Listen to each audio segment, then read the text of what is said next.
and I was stranded, my old Honda Civic coughing its last breath 10 miles from anywhere. The motel was the only sign of life asquat, U-shaped building with peeling paint and a half-lit sign that read Starlight Motel, Vacancy. Below it, in smaller letters, someone had scrawled in marker, Last room left. I grabbed my backpack and trudged toward the office, the gravel crunching under my boots. The silence was oppressive, broken only by the faint buzz of the neon and a distant coyote's howl. The office door creaked as I pushed it open, releasing a musty smell of stale coffee and cigarette smoke. A bell above the door jingled, too loud in the quiet. Behind the counter sat a man, gaunt and pale, his eyes sunken like he hadn't slept in years. His name tag read Cliff. He didn't look up from the crossword puzzle he was scribbling in, but his voice was low, raspy. Last room's yours, number 13, keys on the hook. I glanced at the wall behind him, where a single key dangled from a rusted hook. The tag marked 13 in faded red ink. You don't need my name or anything? I asked, fishing for my wallet. He shook his head, still not looking up. Don't need it. Just sign the book. He slid a leather-bound ledger across the counter, its pages yellowed and curling. I scrawled my name, noticing the last entry was dated 3 months ago. John Doe, room 13. The handwriting was shaky, the ink smudged like it had been written in a hurry. I handed over a 20, but Cliff waved it away. First night's free, you'll need it. The words hung in the air, heavy with meaning I couldn't grasp. I took the key, its metal cold against my palm, and headed to room 13. The motel was eerily quiet. The other rooms dark, their curtains drawn tight. My room was at the far end of the U, its door slightly ajar, as if someone had just left. The air inside was damp, smelling of mildew and something metallic, like old pennies. A single bulb flickered overhead, casting long shadows across the faded wallpaper. The bed was made, but the sheets were threadbare, stained with faint brown spots. A rotary phone sat on the nightstand, its cord frayed, and a small mirror hung above a chipped sink. I locked the door, double-checked it, and tried to shake the feeling that I wasn't alone. I called a tow truck, but the line crackled, the operator's voice fading in and out. Nearest truck's in Reno, she said. Might be a day or two.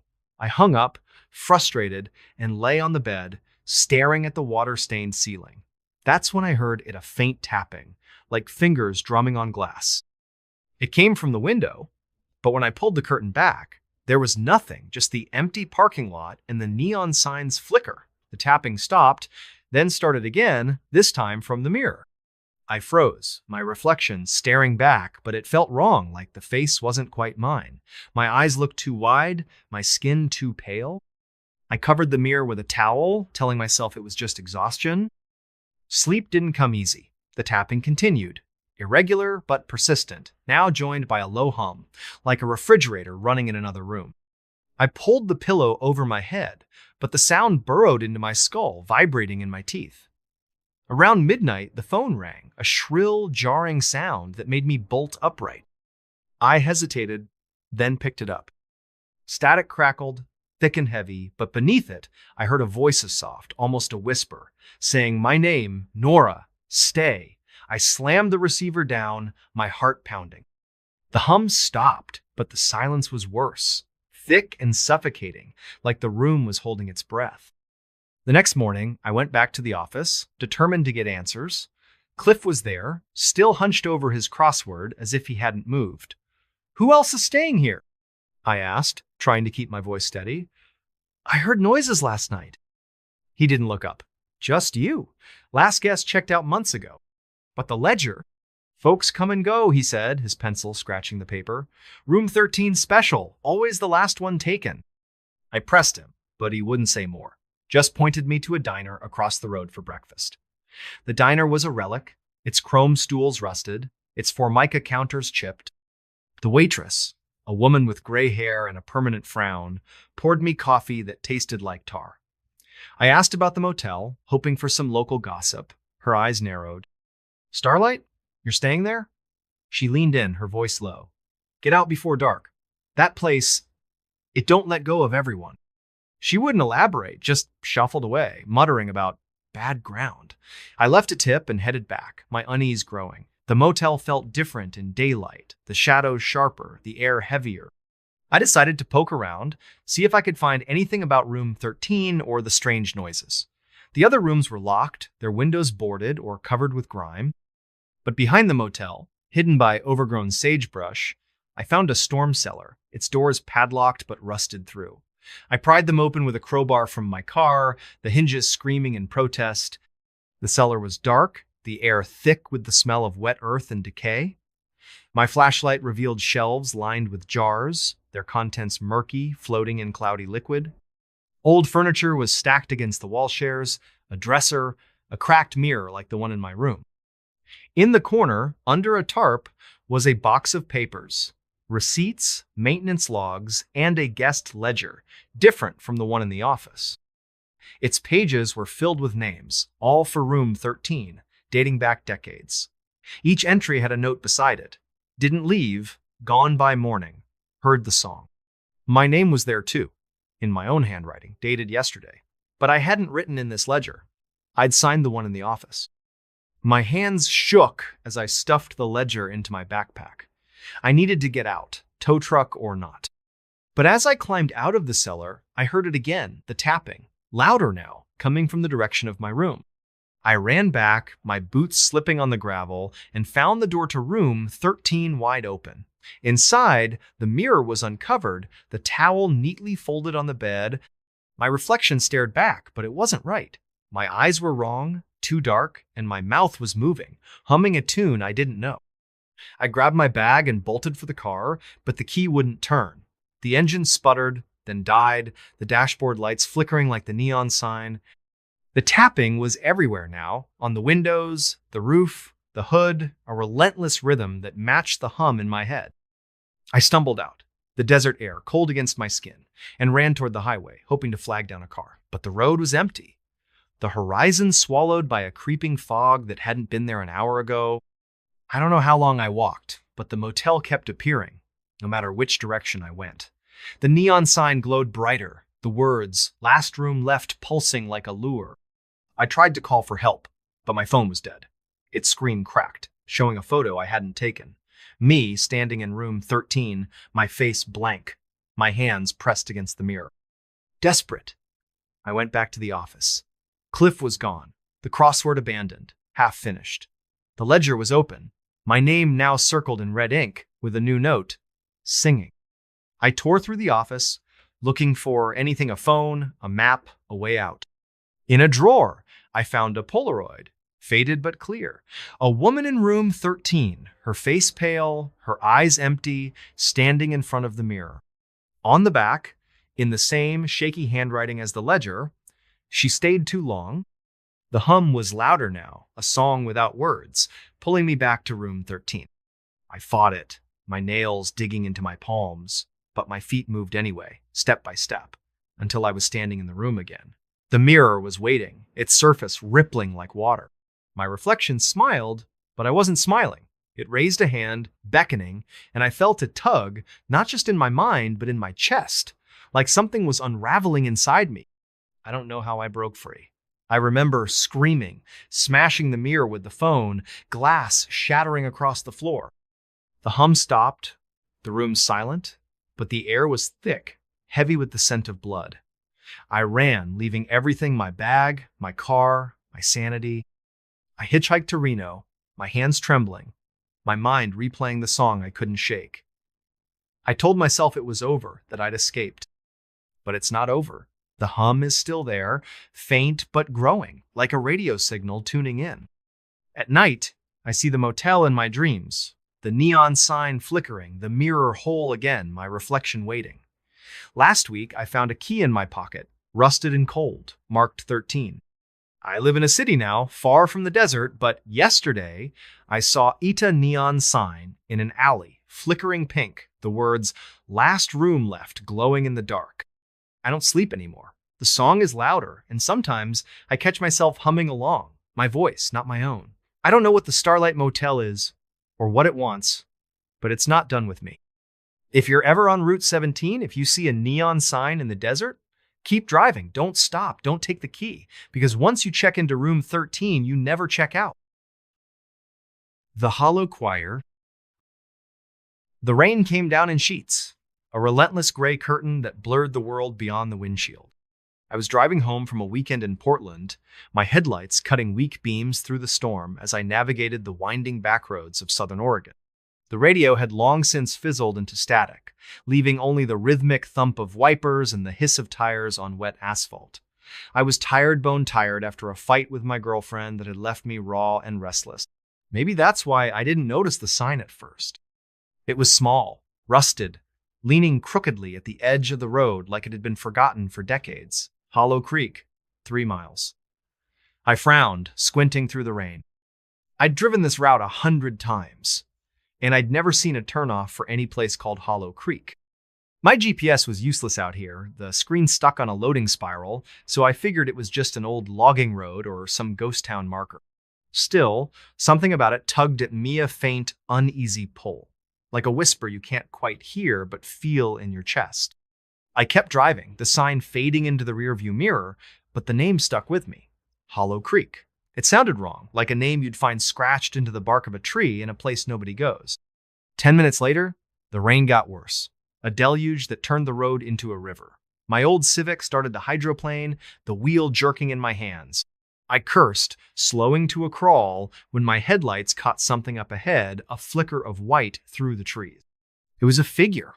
A woman, maybe, standing motionless at the edge of the road. She was dressed in something pale, a dress or a nightgown, soaked through and clinging to her skin. Her hair hung in dark, wet strands over her face, and she was just standing there, head tilted slightly, like she was listening to something I couldn't hear. My stomach twisted. This was the middle of nowhere, miles from any house or gas station. Nobody should be out here, not in this storm. I slowed the car to a stop, my hands tight on the wheel. Part of me wanted to keep driving every horror movie I'd ever seen, screamed at me to do just that, but she looked like she needed help. I rolled down the window, rain spattering my face. "Hey," I called, my voice barely cutting through the downpour. "You okay? Need a ride?" She didn't move. Didn't even flinch. Just stood there, her head tilted, her body unnaturally still.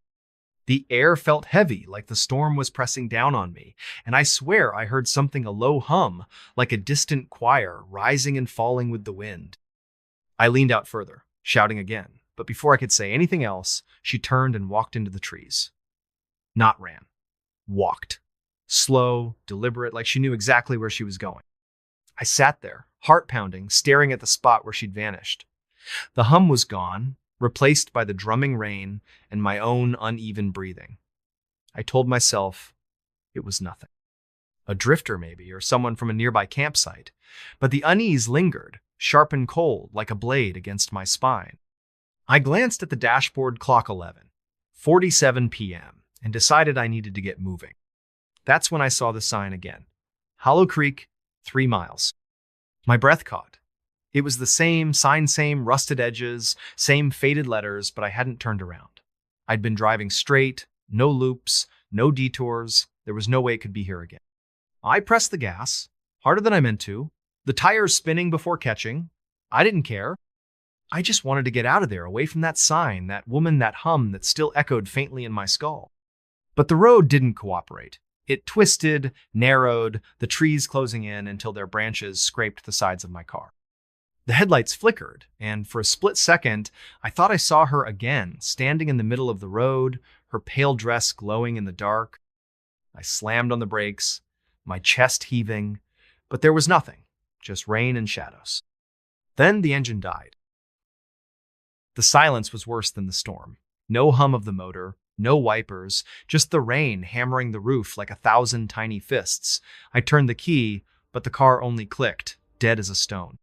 My phone was useless, no signal, no GPS, just a blank screen reflecting my own pale face. I sat there, listening to my heartbeat, trying to think.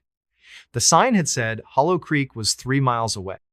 If I could find it, maybe there'd be a gas station, a house, something. I grabbed my jacket, zipped it up, and stepped out into the rain. The cold hit me like a slap, soaking me through in seconds. The road was a muddy ribbon, flanked by dense forest that seemed to swallow the light from my flashlight. I started walking, the beam shaking in my hand, catching glimpses of twisted branches and glistening leaves. Every step felt wrong, like I was trespassing in a place that didn't want me.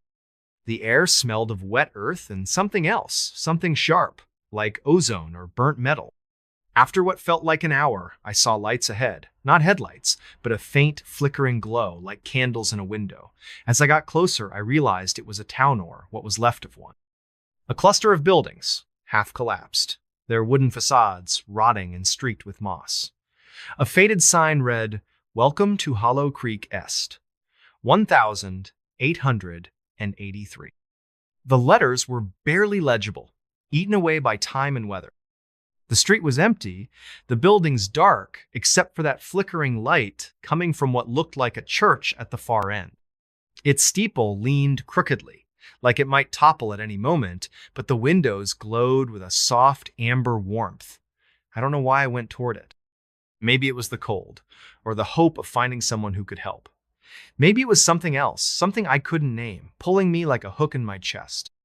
The church door was ajar, creaking softly in the wind. I pushed it open, the hinges groaning, and stepped inside. The air was thick with the smell of damp wood and something sweeter, like rotting fruit. Rows of pews stretched toward a cracked altar, where a dozen candles burned in a haphazard circle. Their flames didn't flicker, didn't waver, just burned steady and bright, casting long shadows that seemed to move on their own. And then I heard it again, the hum, louder now, rising and falling like a choir, singing in a language I couldn't understand. It wasn't coming from the altar or the pews. It was coming from the walls, the floor, the air itself.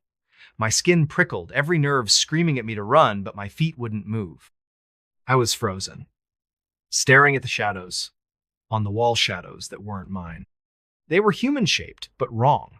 Too tall, too thin, their edges blurry like they were drawn in smudged charcoal. They moved when I didn't, sliding along the walls, circling the room. The hum grew louder, more insistent, and I realized it wasn't a choir. It was voices dozens, maybe hundreds overlapping, whispering, chanting. Words I couldn't make out, but they filled me with a dread so deep it felt like my bones were turning to ice. I backed toward the door, my flashlight shaking in my hand, but the shadows followed, their movements jerky and unnatural. One of them stopped, its head tilting like the woman's had, and I swear I saw eyes white, empty, staring right through me. I turned and ran, the door slamming shut behind me, the hum chasing me into the rain. I don't know how long I ran. The town seemed to stretch forever, the buildings repeating, the street looping back on itself. My lungs burned, my legs ached, but I couldn't stop. The hum was everywhere now, in my head, in my chest, vibrating through my teeth. I stumbled into an alley, hoping to find a way out, but it was a dead end. Just a brick wall, slick with rain and covered in scratches deep. Jagged marks, like something had clawed at it for years. I turned to backtrack, but she was there. The woman in the pale dress, her hair hung over her face, but I could see her mouth now, stretched into a smile that was too wide, too wrong. Her lips didn't move, but I heard her voix sonore with my ears, but inside my skull. "You heard us," she said, the words sharp and cold. "You came!" I tried to scream, but my throat was tight, my voice gone. She stepped closer, her dress dragging through the mud, and I saw her hands-long, thin fingers, too many of them, curling like spider legs. The hum surged, deafening now, and the shadows were behind her, dozens of them, their shapes twisting and merging into something I couldn't comprehend. I don't remember how I got away. One moment I was in the alley, the next I was back on the road, my car looming out of the rain like a lifeline. The engine started this time, roaring to life, and I floored it, the tires screaming as I sped away from Hollow Creek. The sign was gone when I looked back. No town, no church, just trees and rain and darkness. It's been 3 weeks since that night. I'm back in my apartment, but I haven't slept more than an hour at a time. The hum is still with me. It's faint, like a radio left on in another room, but it's there, always there. Sometimes I wake up and find scratches on my arms, shallow but precise, like someone's trying to write something I can't read. My girlfriend thinks I'm losing it, says I need to see a doctor, but I can't tell her what happened. I can't tell anyone. Last night, I found an old map in a thrift store, tattered and yellowed, dated 1890. I don't know why I bought it, but when I spread it out on my kitchen table, I saw it Hollow Creek, marked in faded ink, right where I'd been that night. I stared at it, my hands shaking, and that's when I noticed the note scrawled in the margin, in handwriting I didn't recognize. They sing to be heard. They sing to be found. I burned the map, threw it in the sink, and watched it curl into ash. But the hum is louder now, and last night I saw her again. Not in a dream, not in a memory. She was standing at the foot of my bed, her head tilted, her smile wide and wrong. The shadows were with her, their eyes glowing white, and the hum was a scream in my skull. I don't know what they want. I don't know why they chose me. But I know one thing. Hollow Creek isn't gone. It's still out there, waiting, singing. And every night, the hum gets louder, pulling me back. The Whispering Mile. The fog was so thick that night, it felt like driving through a dream. I was on my way back from a dead-end job interview in Eugene, Oregon, my pickup truck rattling along a forgotten stretch of Highway 17, a two-lane scar cutting through the Cascades. The radio was dead, the signal lost somewhere in the mountains, and my phone had been useless for hours, no bars, no GPS, just a blank screen mocking me. It was just me, the headlights, and the fog, curling like ghostly fingers around the pines. I was exhausted, my eyes burning, my hands tight on the wheel. That's when I saw Eat a Mile marker, rusted and crooked, glowing faintly in my high beams. Mile 13. I frowned. I'd driven this road before, or so I thought, and I didn't remember any mile markers out here. The number felt wrong, like it didn't belong. I shook it off, blaming the fog and my own tired brain, but as I drove on, the air grew heavier, the silence thicker. The fog seemed to pulse, like it was breathing, and I swear I heard something a faint whisper, like voices murmuring just beyond my hearing. I turned up the heat, trying to shake the chill creeping up my spine, but it didn't help. The whispers followed me, soft and insistent, weaving through the hum of the engine. 10 minutes later, I saw it again. Mile 13. Same rusted sign, same faded paint, same eerie glow. My stomach dropped. I hadn't turned around, hadn't hit a loop. The road was straight, or as straight as these mountain passes get. I slowed down, my heart thudding, and leaned closer to the windshield. The fog parted just enough to show the sign's edges, jagged and warped, like something had tried to claw it out of the ground. The whispers grew louder, not words, but a cadence, a rhythm that made my teeth ache. I floored the gas, the truck lurching forward, desperate to leave that sign behind. But the road seemed to fight me, twisting tighter, the pines closing in until their branches scraped the truck's sides like nails on a chalkboard. The headlights flickered, and for a split second, I saw something in the foga shape, tall and thin, standing just off the road. It wasn't human, not quite. Its limbs were too long, its head too small, and it moved wrong, like a puppet with half its strings cut. I blinked, and it was gone.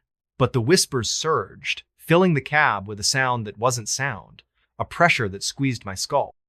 Then the engine sputtered and died. The silence was a physical thing, heavy and suffocating, broken only by the soft patter of fog against the windshield. I turned the key, but the truck only clicked, lifeless. My phone was still dead, the screen reflecting my own wide-eyed stare. The whispers were clearer now, not voices, but a chorus of sound hisses, clicks, low moans that seemed to come from the fog itself. I grabbed my flashlight from the glove box, its beam weak and trembling, and stepped out into the cold. The air smelled wrong, like damp stone and something metallic, like blood or rust. The fog was so dense I could barely see 10 feet ahead, the pines looming like silent sentinels. I started walking, following the road, the mile marker's glow fading behind me. Every step felt like a violation, like the forest was watching, waiting. The whispers followed, circling me, sometimes behind, sometimes ahead, always just out of reach. I tried to focus on the road, on finding help, but the ground felt soft, unsteady, like it might swallow me whole. After what felt like an hour, I saw a light of faint, sickly green glow flickering through the trees. It wasn't headlights or a house. It was something else, something that made my skin crawl. I should have turned back, but my truck was dead, and the whispers were louder now, urging me forward. I followed the light, my boots sinking into the muddy shoulder, until I stumbled into a clearing. It wasn't a town, not exactly. It was a cluster of structure shuts, maybe, or shacks built from wood and stone, their surfaces slick with moss and something darker, like oil. They were arranged in a circle around a pit, deep and black, the green glow pulsing from its depths. The air here was thick, heavy with the smell of decay and that same metallic tang. The whispers were deafening now, a cacophony of voices that weren't human, weren't animal, weren't anything I could name. They came from the pit, from the huts, from the fog itself. I approached one of the shacks, its door hanging off a single hinge. Inside, the walls were covered in marking spirals, lines, shapes that didn't make sense but hurt to look at. There were objects scattered on the floor, a broken watch, a child's shoe, a cracked phone, all coated in a thin layer of dust and something sticky. My flashlight caught a mirror in the corner, its surface warped and cloudy. I looked into it, and for a moment, I didn't see myself. I saw something, a face that wasn't a face, eyes that weren't eyes, staring back with a hunger that made my blood run cold. I stumbled back, my flashlight dropping, the beam spinning wildly. The whispers surged, and I felt Ida presence, not behind me but around me, like the fog itself was alive. I ran, my boots slipping in the mud, the green glow pulsing faster, brighter. The shacks seemed to shift, their shapes blurring, the pit yawning wider as I passed. I don't know how I found the road again, but I did, my truck looming out of the fog like a ghost. I climbed in, slammed the door, and turned the key. The engine roared to life, and I didn't look back. I drove, the fog pressing in, the whispers clawing at my mind. The mile marker appeared again, mile 13, but I didn't stop. I couldn't. The road stretched on, endless, the fog thickening until I couldn't see the lines anymore. I drove until the whispers faded, until the fog thinned, until I saw a gas station sign glowing in the distance. It's been a month since that night. I'm back in my apartment, but nothing feels right. The whispers are still with me, faint but constant, like static in my brain. I don't sleep much. When I do, I dream of the pit, the green glow, the thing in the mirror. My hands shake when I hold a coffee mug, and sometimes I find marks on my skin-thin curving lines like the spirals on those walls. They fade by morning, but they're always back by night. I tried to find Highway 17 again to prove it was real, but it's not on any map. I drove the route last week, and there was no mile marker, no clearing, no shacks. Just trees and fog and silence.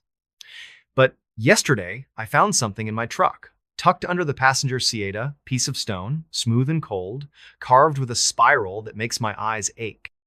I don't remember taking it. I don't remember a lot of things. Last night, I woke up to the whispers again, louder, closer. I turned on the light, and there it was in my wall, a shadow that wasn't mine.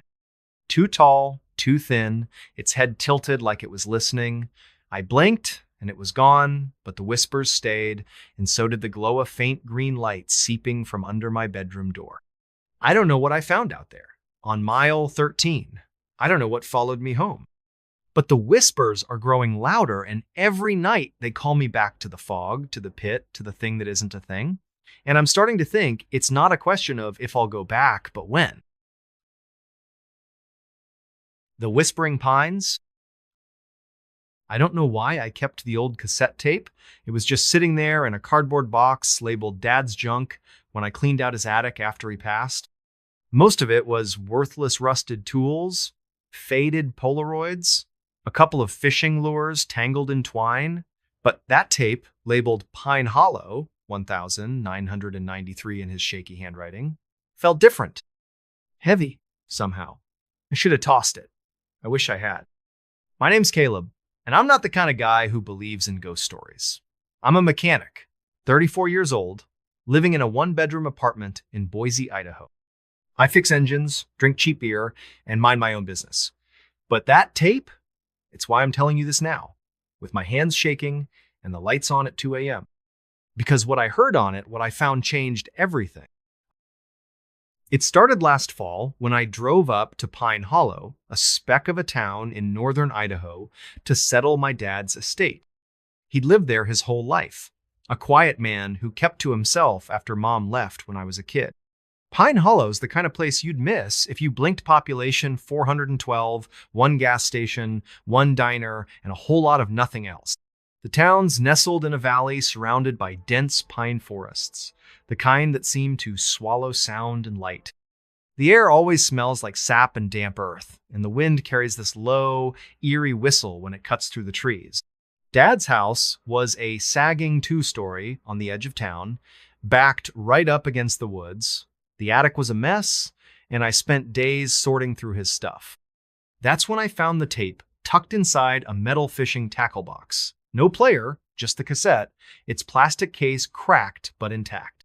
I figured it was one of Dad's old fishing trip recordings she used to narrate his outings like some wannabe nature documentarian. But the label, Pine Hollow 1993, bugged me. That was the year I turned 2, the year Mom left, the year Dad stopped talking about the woods. I didn't have a cassette player, so I drove to the only electronics store in a 50-mile radius, a pawn shop in Coeur d'Alene. The guy behind the counter, a wiry dude with a neck tattoo, sold me a dusty Walkman for $10. That night, back at Dad's house, I sat at the kitchen table, the tape in hand, hesitating. The house was too quiet, the kind of quiet that makes you hear your own heartbeat. Outside, the pines swayed in the wind, their branches scratching the roof like fingers on a chalkboard. I popped the tape in and pressed play. Static hissed through the headphones, loud enough to make me wince. Then Dad's voice came through, low and unsteady, not the warm baritone I remembered from childhood. October 12, 1993. This is John Tanner. If you're listening to this, something's gone wrong. I'm in the woods behind Pine Hollow, near the old logging trail.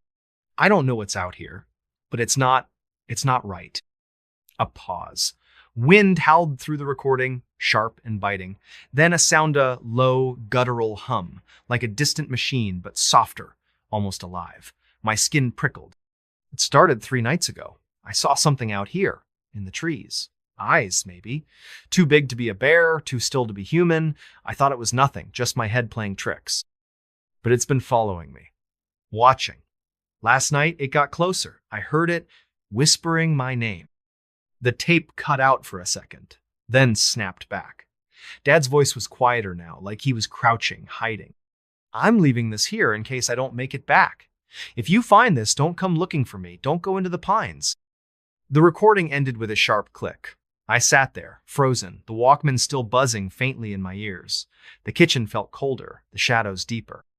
I glanced out the window, half expecting to see something staring back from the tree line. Nothing but darkness and the faint sway of branches. I didn't sleep that night. I kept the lights on, the tape on the table like some cursed artifact. Part of me wanted to burn it, to pretend I'd never heard it.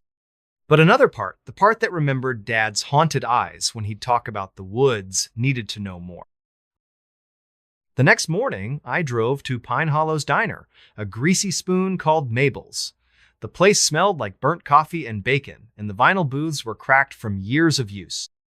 I figured if anyone knew about weird stuff in town, it'd be the locals. I sat at the counter, nursing a coffee, and struck up a conversation with the waitress, a woman in her 60s named Dot. She had a smoker's rasp and a no-nonsense stare. "You're John Tanner's boy, aren't you?" she said, refilling my mug without asking. "Yeah, Caleb. I'm just here to clean out his place." She nodded, her eyes flicking to the window toward the woods. "He was a good man, your dad. Kept to himself after 93. My pulse quickened. What happened in 93? Dot's face tightened, like she'd said too much. She wiped her hands on her apron and leaned in, voice low. "Folks don't talk about it much. That was a bad year. People went missing, hikers mostly. Some said it was a bear, others said something else. Your dad was out in those woods a lot back then. Came back different, quieter. Did he ever say what he saw?" She shook her head. "Not to me, but you might ask old man Carver. He and your dad were tight back in the day, lives out on Route 17, last house before the highway." I thanked her and left. the tape burning a hole in my jacket pocket. The drive to Carver's place took me past fields of dying grass and rusted mailboxes. His house was a squat, weather-beaten cabin surrounded by junked cars and stacks of firewood. Carver himself was outside, splitting logs, a wiry old man with a face like crumpled leather. He squinted at me as I pulled up. "You John's kid?" he called, not breaking his swing. "Yeah, Caleb. Can we talk?" He set the axe down and gestured to a pair of lawn chairs by the porch. We sat, the air heavy with the smell of pine and motor oil. I told him about the tape, about Dad's voice, the hum, the warning. Carver listened, his eyes fixed on the horizon. "Your dad wasn't crazy," he said finally. "Something's been in those woods for a long time. Not a bear, not a wolf, something older. Folks around here call it the Whisperer." I felt a chill, despite the midday sun. "The Whisperer?" He nodded, spitting into the dirt. "Old stories, from before the town was even here. Loggers used to talk about it, something that lives in the pines, calls your name, draws you in. You hear it, you're marked. Most don't come back." "Did Dad see it?" Carver's eyes darkened. He saw something. 93 was when it got bad. 5 people went missing that fall. Hikers, couple of kids, no bodies, no tracks. Just gone. Your dad went out looking for one of them, a girl named Sarah Mills. He came back, spooked, wouldn't talk about it, stopped going into the woods after that. I swallowed hard, the tape's weight pressing against my chest. "What do I do with this? The tape, I mean." Carver leaned forward, his voice barely above a whisper. "Burn it. Stay out of the pines. Whatever's out there, don't forget." I didn't burn the tape. I couldn't. It was like a splinter in my mind, digging deeper every time I thought about it. That night, I sat in Dad's living room, the Walkman in my lap, replaying the recording. The hum, the wind, Dad's spirit was all so vivid, like I was there with him. I kept thinking about what Carver said. The Whisperer. It sounded like a campfire story, but Dad's voice, that wasn't a story, that was real. Against every shred of common sense, I decided to go into the woods. I had to know what Dad saw, what scared him so bad he never spoke of it. I waited until dawn, when the light felt safer, and packed a backpack with a flashlight, water, a hunting knife, and the tape. The old logging trail Carver mentioned was still there, a faint dirt path snaking into the forest behind Dad's house. The pines loomed overhead, their branches knitting together to block out the sky. The air was thick with the scent of resin and decay, and every step crunched on a carpet of needles. The trail was overgrown, barely visible in places. I followed it for maybe an hour, my boots sinking into the soft earth, my breath fogging in the chill. The forest was quiet, too quiet. No birds, no squirrels, just the occasional creak of a tree in the wind. I kept my eyes on the ground, looking for anything, a footprint, a broken branch, a sign Dad had been here. Nothing. Then I heard it. A hum, low and steady, like a generator buried underground. My heart stuttered. It was the same sound from the tape, but clearer, closer. I froze, straining to listen. The hum seemed to pulse, rising and falling like a heartbeat. It wasn't coming from any one direction, it was everywhere, vibrating through the trees, the ground, my bones. "Caleb." "My name," whispered soft as a breeze. I spun around, knife in hand, but there was nothing. Just pines, stretching, endless and dark. My pulse hammered in my ears, and for a second I thought I saw something, a shadow, tall and thin, flickering between the trees. But when I blinked, it was gone. I should have turned back. Every instinct screamed at me to run. But I kept going, deeper into the woods, the hum growing louder, the air heavier. The trail petered out, leaving me in a clearing ringed by ancient pines, their trunks gnarled and twisted like they'd been screaming for centuries. In the center was a pile of stones, moss-covered and uneven, like a makeshift altar.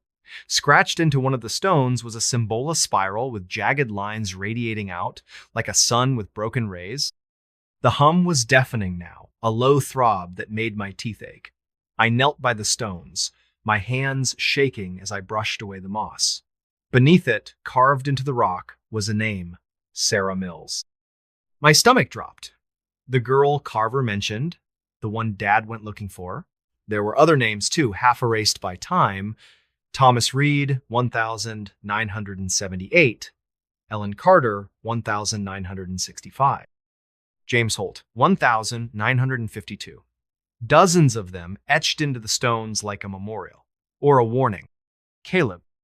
The whisper came again, closer this time, right behind me. I stumbled back, my knife slipping from my sweaty grip. The air felt wrong, like it was pressing down on me, thick and suffocating. I grabbed my flashlight and swung it around, the beam cutting through the gloom. Nothing, just trees and shadows and that goddamn hum. Then I saw it. At the edge of the clearing, half hidden by a pine, was a figure, tall, impossibly thin, its limbs bent at wrong angles, like a marionette with cut strings. Its face, if it had one, was lost in shadow, but I could feel it watching me, its gaze heavy and cold. My flashlight flickered, the beam stuttering, and in that split second, the figure was gone. I ran. I don't know how long or how far, branches clawing at my face, my breath ragged in my throat. The hum chased me, louder with every step, and my name echoed through the trees, over and over, in a voice that wasn't human. I didn't stop until I stumbled out of the woods, back onto Dad's property, the house looming like a lifeline. I locked the door, barricaded it with a chair, and sat there, panting, the knife clutched to my chest. I didn't leave the house for 2 days. I kept the lights on, the curtains drawn, the tape locked in a drawer. Sleep came in fits, broken by nightmares of spiraling symbols and eyeless faces. Every creak of the house, every gust of wind, sounded like my name being whispered. I called a realtor and told her to sell the place as is. I didn't care about the money, I just wanted out. But the tape, I couldn't leave it behind. On my last day in Pine Hollow, I drove to Carver's house, the cassette in my pocket. He was on his porch, whittling a piece of wood into something shapeless.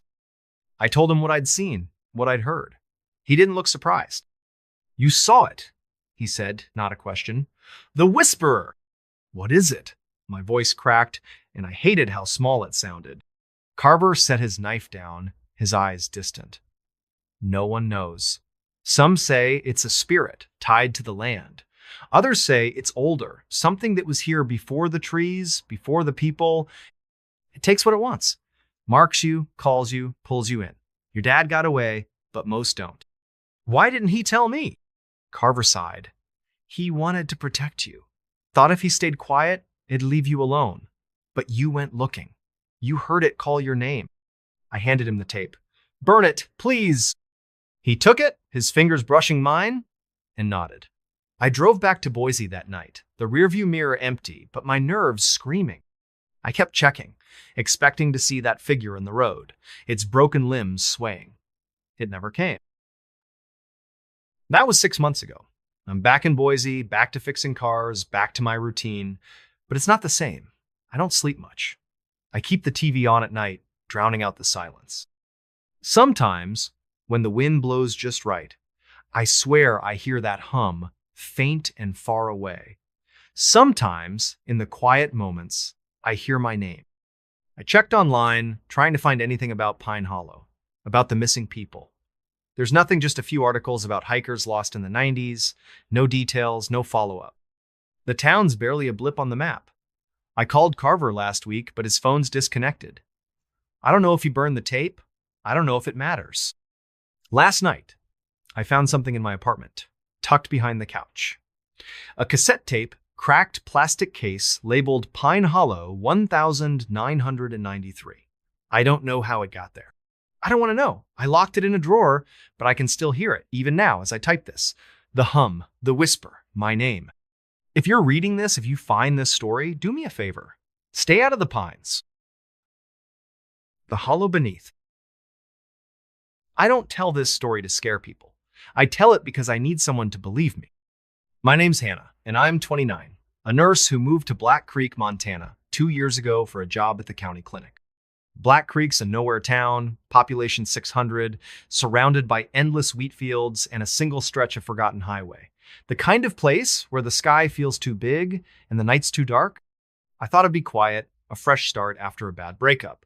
But what happened last winter, what I found under that gas station, changed me. I don't sleep anymore. I don't trust silence. It started with a patient, an old man named Amos Reed. He came into the clinic one November evening, shivering in a threadbare coat, his eyes wild and bloodshot. His hands were raw, like he'd been digging in frozen dirt. I was working the night shift alone, the fluorescent lights buzzing overhead, the air thick with the smell of antiseptic and stale coffee. Amos wouldn't sit still, kept muttering about the hollow and the voices under the pumps. I figured he was drunk or off his meds. Black Creek had its share of eccentrics, but his fear was real, raw, like he'd seen something that broke him. "They're down there, Hannah," he whispered, grabbing my wrist with surprising strength. His nails dug into my skin, leaving crescent-shaped marks. "Under the gas station on Route 12, they talk to me when I fill up my truck. They know my name." I humored him, checked his vitals, and sent him home with a referral to a psych in Billings. But his words stuck with me, burrowing into my thoughts like a splinter. The gas station, he mentioned, was the only one in town, a rundown Texaco with flickering neon signs and pumps so old they creaked when you used them. I passed it every day on my way to work, its cracked pavement and peeling paint a constant in Black Creek's gray landscape. I'd never thought much of it until Amos. A week later, I heard he was dead. Found in his truck off Route 12, engine still running, his eyes wide open and his hands clutching the wheel. The coroner called it a heart attack, but the sheriff's deputy who came by the clinic said something else. "No marks on him," he told me, his voice low. But the way he looked, like he saw something he couldn't unsee. I tried to shake it off. Small towns breed rumors, and I wasn't the type to buy into ghost stories. But that night, driving home past the Texaco, I slowed down. The station was dark, the pumps standing like silent sentinels under the sodium lights. The air felt heavy, like a storm was coming, though the sky was clear. I don't know why I stopped. Curiosity, maybe? Or something else. Something I can't explain. I pulled into the lot, my headlights cutting through the darkness, and sat there, engine idling, staring at the pumps. That's when I heard it. A low, rhythmic thrum, like a heartbeat pulsing through the ground. It wasn't loud, but it was wrong, like it didn't belong in the world. My skin prickled, and for a moment, I thought I saw something move near the pumps' shadow. Too tall, too thin, gone when I blinked. I told myself it was the lights playing tricks, but my hands were shaking as I drove away. How? I couldn't let it go. Amos's words, the thrum, the shadow, they haunted me. The next night, I went back.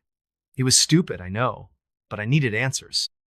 I parked behind the station, where the lot backed up to a field of dead grass, and grabbed a flashlight and a crowbar from my trunk. The station was closed, the windows dark. The only sound, the faint hum of the neon sign flickering Texaco in red and white. The air smelled of gasoline and something sour like rotting leaves. The pumps stood in a row, their hoses coiled like snakes. I walked to the one farthest from the station, where Amos said he'd heard the voices. The thrum was there again, stronger now, vibrating through my boots. I knelt down, shining my flashlight on the concrete slab beneath the pump. It looked ordinary, cracked and stained, but there was a seam, a faint outline of a trapdoor, barely visible under years of grime. My heart pounded. I shouldn't have been there. I should have called someone, anyone. But I wedged the crowbar into the seam and pried. The slab gave way with a groan, revealing a rusted metal hatch, maybe 3 feet square. The thrum was louder now, a deep, bone-rattling pulse. I hesitated, my breath fogging in the cold, then pulled the hatch open. A wave of damp, earthy air hit me, carrying the stench of mildew and something metallic, like old blood. Below was a ladder, its rungs slick with condensation, descending into darkness. I don't know what possessed me to climb down. Maybe it was the same thing that made Amos keep going back. The ladder creaked under my weight, and the thrum grew louder, echoing in my chest. My flashlight beam barely cut through the dark, illuminating rough stone walls that glistened with moisture. The air was thick, oppressive, like breathing through a wet cloth. At the bottom, maybe 20 feet down, was a tunnel, narrow and low, carved into the earth. The walls were uneven, etched with strange symbol spirals, jagged lines, shapes that hurt to look at too long. The thrum was deafening now, a living thing that pulsed in time with my heartbeat.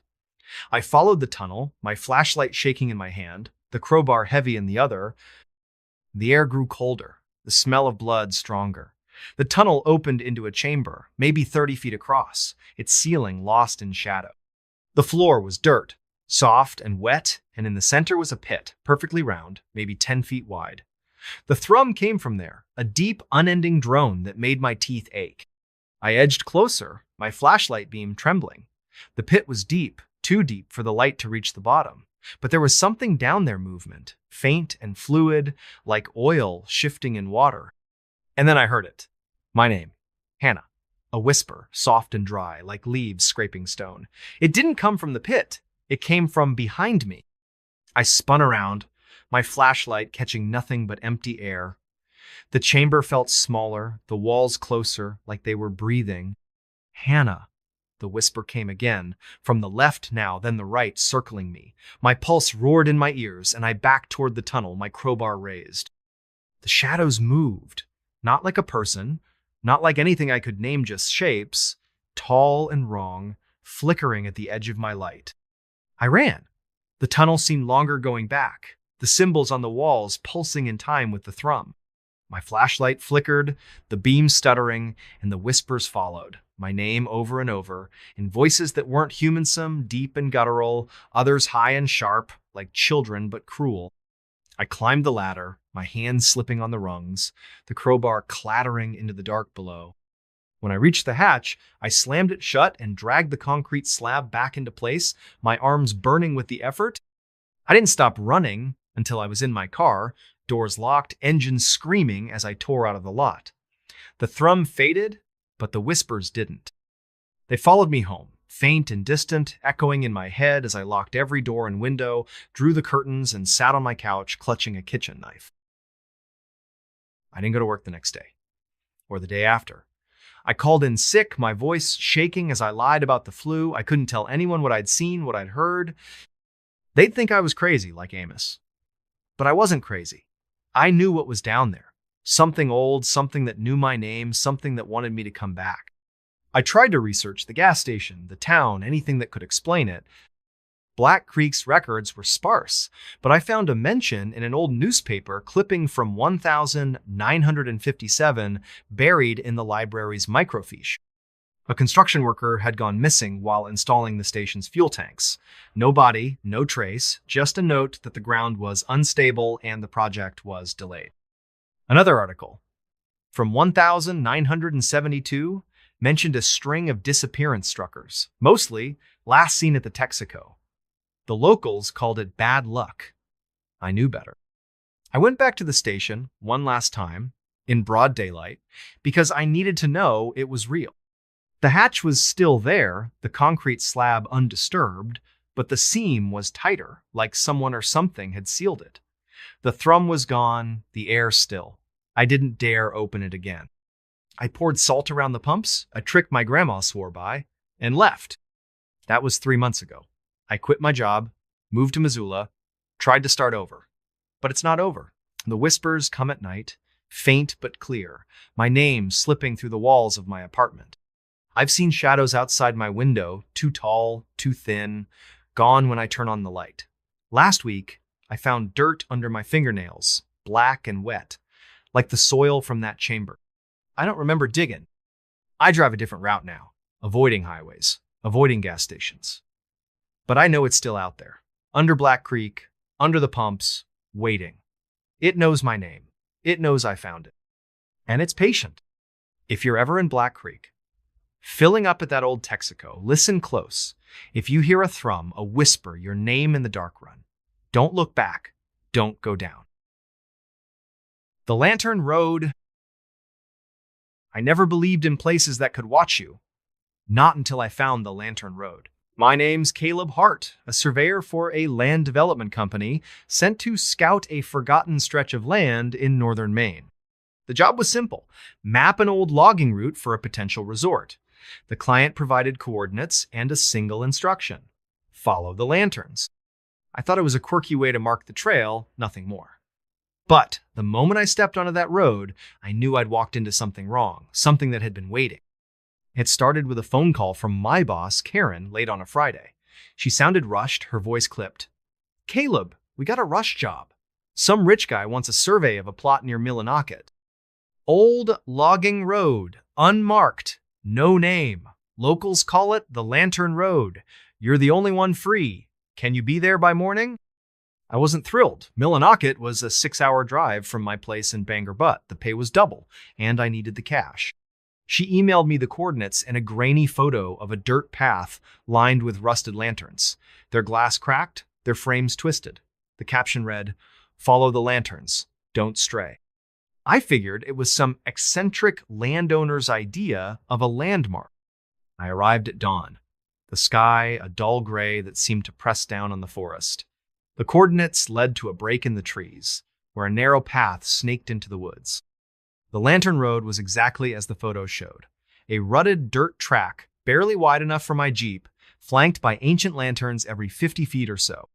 They were old, maybe a century, their metal pitted with rust, their glass clouded with age. None of them were lit, but they gave off a faint glow, like they'd soaked up the last light of the sun. The air was heavy, thick with the smell of damp moss and something sharper, like ozone after a storm. My boots sank slightly into the soft earth, and the silence was absolute tenno birds, no rustle of leaves, just my own breathing, loud in my ears. I slung my survey gear over my shoulder and started walking, GPS in hand, marking the path's boundaries.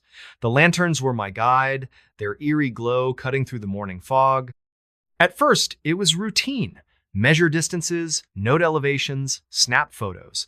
But the deeper I went, the more the road felt alive. The lanterns seemed to shift when I wasn't looking, their positions slightly off from where I'd marked them. My GPS flickered, the screen glitching, showing me miles from where I knew I was. I chalked it up to bad reception, but my skin prickled, like I was being watched from the trees. By noon, I'd gone maybe a mile when I found the first anomaly. A lantern, unlike the others, was pristine, its glass clear, its frame gleaming as if polished. It hung from a gnarled oak, and inside it burned a flame, small but steady, casting a warm, golden light. I stopped, my breath catching. There was no fuel source, no wick, just a flame floating in the air. I reached out, my fingers inches from the glass, and felt a pulse, like a heartbeat, thrumming through the lantern. My head swam, a low hum filling my mind. Not a sound, but a sensation, like static crawling under my skull. I backed away, my heart pounding, and kept going, telling myself it was just fatigue, a trick of the light. The road grew stranger the further I walked. The lanterns multiplied, clustering closer together, their glow brighter, almost blinding in the dim forest. The trees leaned inward, their branches knitting together overhead, forming a tunnel of green and shadow. The air grew colder, the ozone smell stronger, stinging my nose. I started hearing things whispers, not words, but fragments, like half-remembered conversations.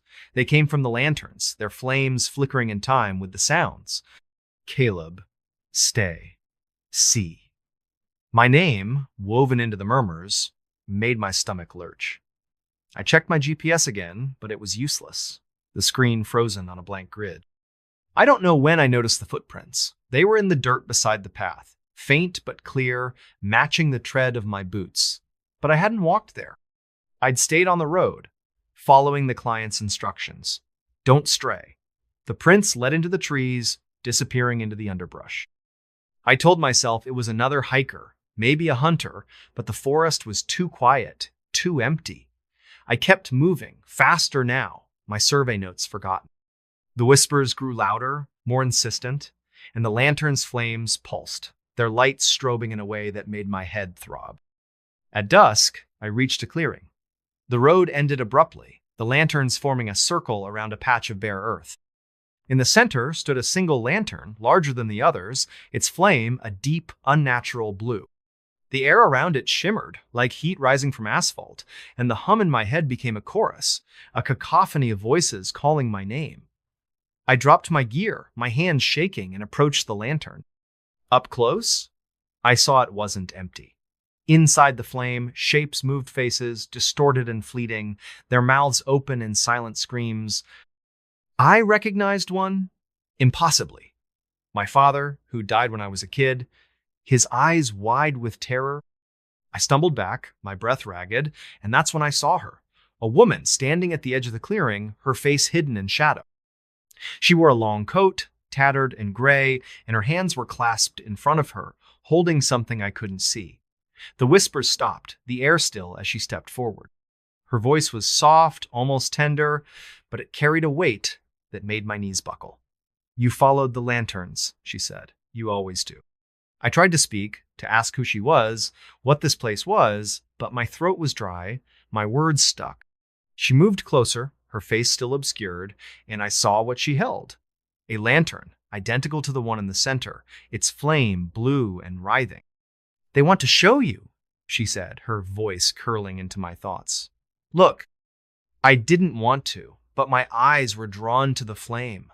The faces were clearer, now men, women, children, their expressions shifting from fear to anguish to something like ecstasy. And then I saw myself, my face in the flame, my mouth open, my eyes empty.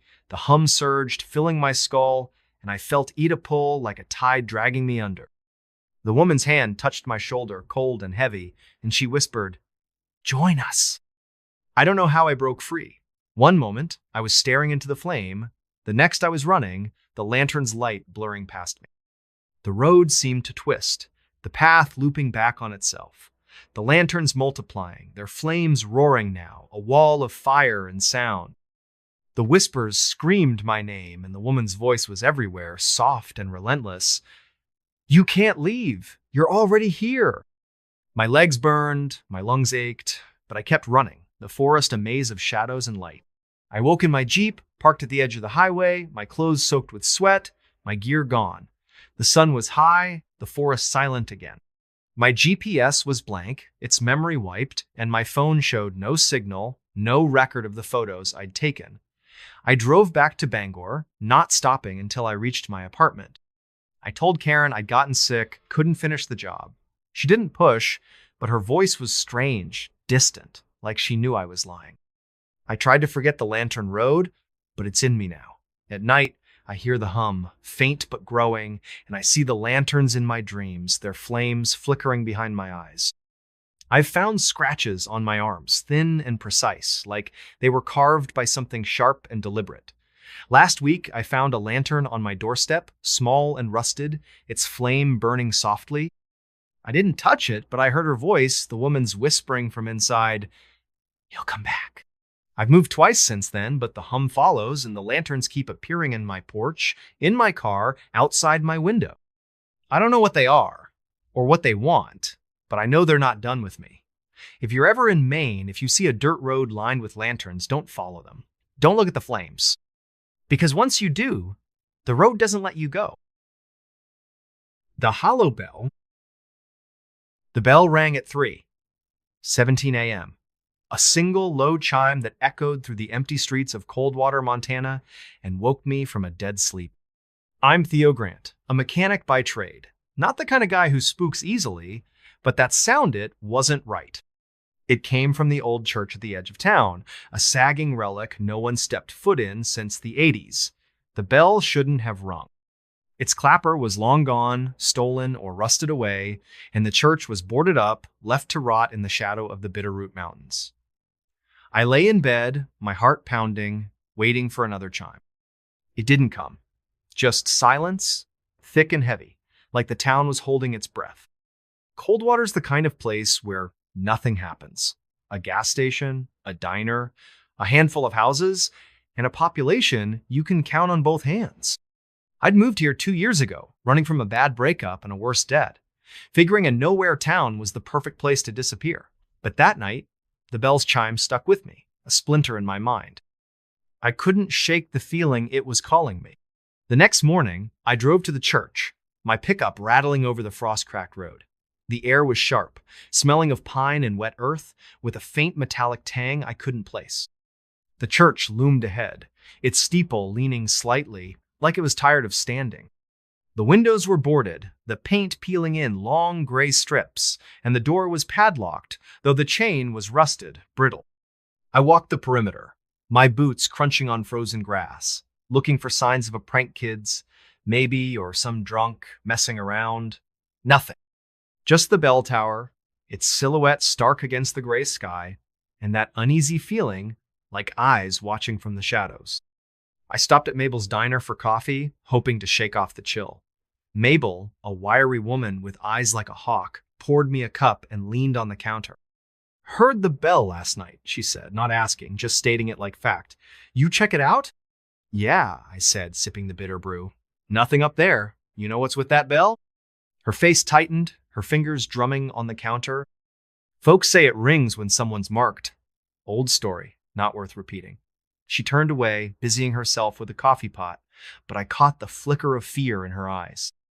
I pressed her, but she clammed up. And the other regular sand old man, named Gus, and a trucker passing through weren't any help. Gus just muttered about bad winters and went back to his eggs. The trucker shrugged, his eyes darting nervously. "Heard it too, huh? Stay away from that place, Theo. Ain't nothing good comes from messing with that bell." I drove back home, the diner's warmth fading as the cold crept back into my bones. Mabel's words, someone's mark echoed in my head, and I couldn't help but wonder who. The town felt different now, the silence heavier, the shadows longer. That night, I couldn't sleep. The memory of the bell's chime lingered, low and mournful, like a warning I didn't understand. Around midnight, I heard another sound of faint scratching, like nails on wood, coming from my front door. I grabbed the baseball bat I kept by the bed and crept to the living room, my pulse racing. The scratching stopped as I approached, but when I opened the door, there was nothing, just a single mark on the frame, a thin, deliberate scratch, like someone had dragged a knife across it. The next day, I went back to the church, this time with tools. The padlock on the door gave way with a quick pry, and I stepped inside, the air thick with dust and the sour smell of decay.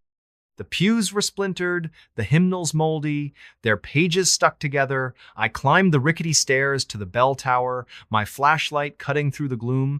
The bell was there, massive and tarnished, its surface etched with strange symbol spirals, jagged lines, shapes that seemed to shift when I looked too long. There was no clapper, just as I'd thought, but the inside of the bell was smooth, polished, like it had been cleaned recently. On the floor beneath it was a small pile of ash, still warm, smelling faintly of something sweet and rotten. I took photos, my hands shaking, and sent them to a friend, an amateur historian named Rachel. She called me an hour later, her voice tight.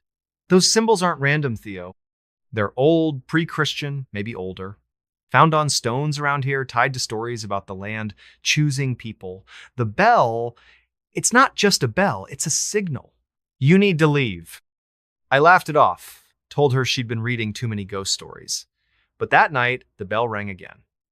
3:17 a.m., one chime, deep and resonant, vibrating in my chest. I didn't go back to the church. Instead, I searched the house, looking for more scratches. I found them on the windowsills, the back door, even the mirror in my bathroom. Each one was identical, precise, like a signature. I didn't sleep. The next morning, I went to the town library, a cramped room in the community center with books older than me. I dug through local history, finding scraps about Coldwater's past. The church was built in 1883 on land the native tribes avoided, calling it hollow ground. There were stories of disappearance as loggers, settlers, kids going back centuries, all linked to the church, all after the bell rang. The most recent was a hunter, vanished last spring, his rifle found under the bell, surrounded by ash. The article called it a suicide, but the details didn't add up no body, no note, just the ash and those same strange symbols carved into the stock of his gun. I started noticing things in town. The way people avoided my eyes, the way conversations stopped when I walked into the diner. Gus, the old man, cornered me outside the gas station, his breath sour with whiskey. "You heard it twice now," he said, his voice low. "It don't ring for everyone. You stay, it'll ring again." And then he trailed off, his hands trembling, and walked away. That night, the scratching came again. Louder, more insistent, moving from the door to the walls, like something circling the house. I turned on every light, checked every window, but saw nothing. Just more scratches, deeper now, some forming patterns that matched the symbols on the bell. I called Rachel again, and she sent me a scanned page from an old journal written by a preacher in 1890. He described the bell ringing on its own, calling people to the church where they'd join the hollow. He wrote of a presence in the ground, something that listened and chose, something that fed on those who answered its call. His last entry was a single line, "It knows my name." I decided to leave. Packed a bag, filled my truck with gas, and planned to drive to Missoula by dawn. But the bell rang again, 3:17 a.m., and this time, the scratching was inside the house. I grabbed my bat, my flashlight, and searched every room. Nothing. But the mirror in my bathroom was uncovered, and in it my reflection wasn't right. My face, but not my expression. My mouth was moving, whispering words I couldn't hear, my eyes too dark, too empty. I smashed the mirror, the glass shattering, but the whispering didn't stop. It was in my head now. My name over and over. Theo, come. I drove to the church, not knowing why, only that I had to. The door was open, the padlock gone. Inside, the air was cold, thick with that sweet rotten smell. The bell tower was lit, not by my flashlight, but by a faint glow from the bell itself, its cymbals pulsing with a sickly light. I climbed the stairs, my legs heavy, like wading through water. The bell was ringing, not a chime, but a low, continuous hum, vibrating in my bones. Beneath it, the ash pile was larger, and in it, I saw fragments bone, cloth, a watch with a cracked face, stopped at 3:17. I don't know how long I stood there, staring at the bell, the hum filling my mind, drowning out my thoughts. Faces appeared in the shadows, people I didn't know, their eyes hollow, their mouths moving in sync with the hum. They weren't there, not really, but I felt them, their presence pressing against me, urging me to stay. I saw my own face among them, not a reflection, but me, standing in the tower, my hands covered in ash. I ran. The road out of Coldwater was empty, the mountains looming like sentinels. My truck's engine sputtered, but I kept driving, the hum fading but never gone. I'm in Missoula now, crashing in a cheap motel, but the scratches keep appearing on my door, my car, my skin. They're faint, but they're there, forming those same symbols. The bell's hum follows me, a whisper in my dreams, calling me back. Last night, I found ash on my pillow, warm and sweet-smelling, and a note in my own handwriting, "Come to the hollow." I don't know what the bell is, or what lives in Coldwater's ground, but it knows me, it chose me, and it's waiting. If you're ever in Montana, if you hear a bell at 3:17 a.m., don't listen, don't go to the church, because once the hollow calls your name, it never stops. The Silent Ward. The scream woke me at 2:43 a.m. It wasn't Humanot exactly, but it cut through the stillness of Haven's End, a speck of a town in northern Wisconsin, like a blade through silk. I'm Avery Cole, a night shift nurse at St. Agnes Hospital, a crumbling brick building on the edge of town that should have been shut down years ago. The scream came from the third floor, the locked ward no one talks about, the one we call the silent ward because its patients never speak. I was alone at the nurse's station, the fluorescent lights buzzing overhead, when that sound hit me, raw and jagged, like something tearing itself apart. I froze, my pen hovering over a chart, my heart slamming against my ribs. The hospital was quiet again, but the air felt wrong thick, heavy, like it was pressing down on me. Haven's End is a nowhere place, a cluster of sagging houses and a diner that smells of grease and despair, nestled in a valley where the pines grow too tall and the winters last too long. St. Agnes is the town's lifeline, the only hospital for miles, but it's a relic leaky pipes, flickering lights, and a smell of antiseptic that can't mask the rot underneath. I'd taken the job 6 months ago, desperate for work, after a messy divorce, left me with nothing but debt and a car that barely ran. The night shift suited me. I liked the quiet, the way the world felt softer in the dark. But the silent ward, room 317, was different. It was off limits, its door always locked, its charts missing from the system. The other nurses whispered about it, stories of patients who didn't exist, of sounds no one could explain, but I'd never heard anything myself, until that scream. I checked the monitors, my hands trembling. The third floor was dark, the cameras glitchy, showing only static where room 317 should have been. I radioed security, but Ed, the guard, was out back smoking, his voice crackling through the static. Probably just pipes, Avery. Old place creaks like hell. I wanted to believe him, but pipes don't scream. I grabbed my flashlight and headed to the stairwell, the air growing colder with each step. The hospital smelled of bleach and something sweeter, like overripe fruit, faint but persistent. My sneakers squeaked on the linoleum, the sound too loud in the silence. The third floor was a maze of locked doors and abandoned rooms, the air stale, the walls stained with watermarks that looked like faces if you stared too long. Room 317 was at the end of the hall, its door different from the other steel, not wood, with a keypad instead of a lock. I'd never seen it open, never seen a doctor or nurse go in. I pressed my ear to the door, holding my breath. Nothing. Just the hum of the hospital, the distant drip of a faucet. Then, a faint scratching, like nails on metal, slow and deliberate, coming from inside.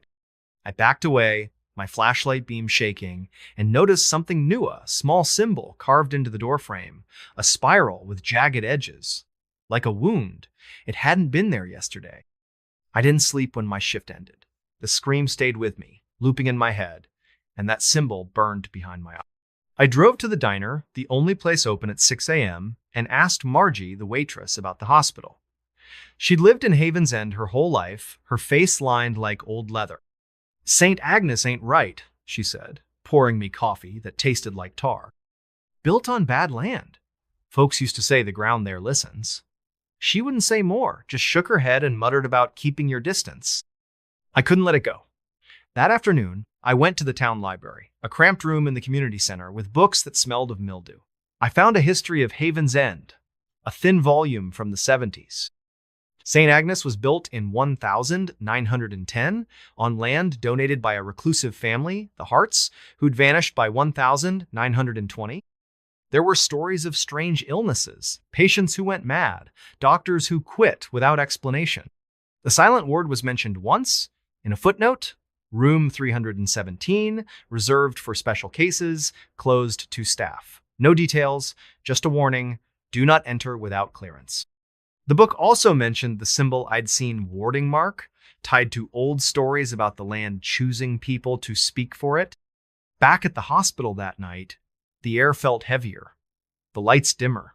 I checked the third floor cameras again, but they were still static, a gray snowstorm where room 317 should be. I avoided the ward, sticking to my rounds, but the scratching started again, louder, coming through the walls. Patients complained of nightmare shadows in their rooms, voices whispering their names. Mrs. Keller, an elderly woman in room 204, grabbed my arm as I adjusted her for. "It's singing," she whispered, her eyes wide. "Up there, in the quiet place. Don't listen, Avery." I brushed it off, told her it was the meds, but her words stuck with me, a cold knot in my stomach. Around 2 a.m., I found a note on the nurse's station, slipped under a chart. It was in my handwriting, but I hadn't written it. "Go to 317. It's waiting." My blood ran cold. I tore the note up, my hands shaking, and threw it in the trash. But the scratching grew louder, more insistent, and the lights flickered, plunging the hall into darkness for a split second. When they came back on, the trash can was empty, the note gone. I couldn't ignore it anymore. I took the stairs to the third floor, my flashlight cutting through the gloom. The hall was colder than before, the air thick with that sweet rotten smell. The symbol on room 317's door was deeper now, the spiral glistening like it was wet. I tried the keypad, punching in random codes, but it wouldn't budge. The scratching stopped, replaced by a low hum, like a choir tuning up, coming from inside. "My name?" whispered soft and slow. "Avery, come." I backed away, my heart hammering, and ran back to the station. I called Ed, but his radio was off.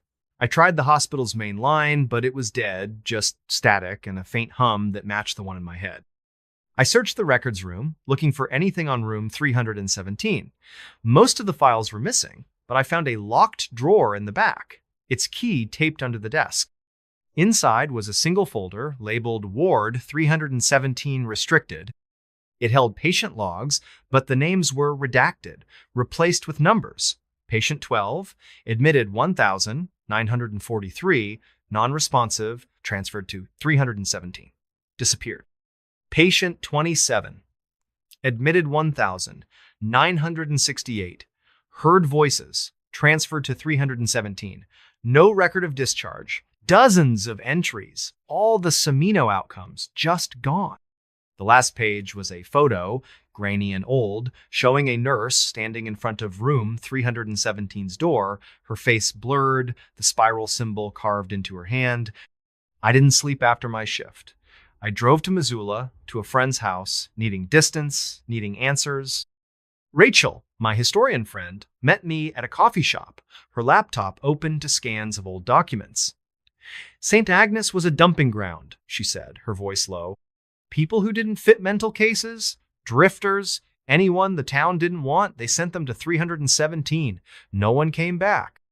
The Harts, the family who built it, they believed the land was alive, that it needed voices to speak through. That symbol you saw, it's in their journals. They called it a key. I told her about the scream, the hum, the note. Her face paled. Get out of Haven's End, Avery. That place, it's not just haunted, it's hungry. I went back, not because I wanted to, but because I couldn't stay away. The hum was in me now, a constant drone, pulling me back to the hospital. That night, the third floor was different. The lights were out, the hall lit only by a faint glow from under room 317's door. The scratching was gone, but the hum was louder, a song without words, weaving through my thoughts. I found another note on the station, in my handwriting again. Open the door. This time, I didn't tear it up. I walked to room 317, my flashlight trembling, the spiral symbol glowing faintly, like it was alive. The keypad beeped, accepting a code I didn't know 243, the time I'd heard the scream. The door clicked open, revealing a room that shouldn't exist. It wasn't a hospital room, no bed, no equipment, just a bare concrete floor and walls covered in spirals, hundreds of them pulsing with that same sickly light. In the center was a hole, a jagged pit in the floor, the hum pouring out of it like a living thing. I saw shapes in the dark faces, hands, eyes watching me, their mouths moving, singing my name. I don't know how long I stood there, the hum filling my mind, drowning out everything. I saw myself in the pit, my face among the others, my voice joining the song. A hand touched my shoulder, cold and heavy, and a voice whispered, "You're home." It wasn't human, not anymore, but it knew me, knew everything about me. I screamed, or thought I did, and ran, the door slamming shut behind me. I left Haven's End that morning, my car packed with what little I owned. I'm in Minneapolis now, crashing on Rachel's couch, but the hum follows me. It's quieter, but it's there. In my dreams, in the silence between heartbeats, I find spirals everywhere on my apartment door, in the margins of my notebooks, etched into my skin when I wake up. Last night, I found a chart in my bag, one I didn't write. Patient 84, Avery Cole, admitted to 317, singing, "I don't know what lives in St. Agnes, or what it wants, but it's not done with me." If you're ever in Haven's End, if you hear a scream at 2:43 a.m., don't go to the third floor. Don't open the door. Because once the silent word calls you, it never lets you go. The door at the end of the hall. The knocking woke me at 3:13 a.m. 3 sharp raps, deliberate and slow, coming from the door at the end of the hall in my new apartment in Black Hollow, Vermont. I'm Riley Kane, a graphic designer who'd fled Boston after a burnout left me hollowed out, chasing cheap rent and solitude in a town so small it barely registered on a map. The apartment was a Stila second-floor flat in a sagging Victorian house, its paint peeling like old skin, its windows rattling in the October wind. The landlord, a wiry man named Mr.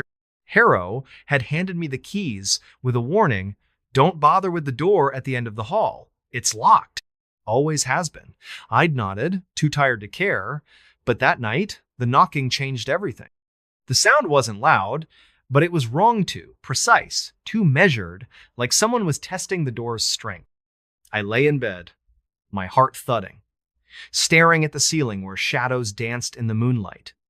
The apartment was quiet otherwise, the kind of quiet that feels alive, pressing against your eardrums.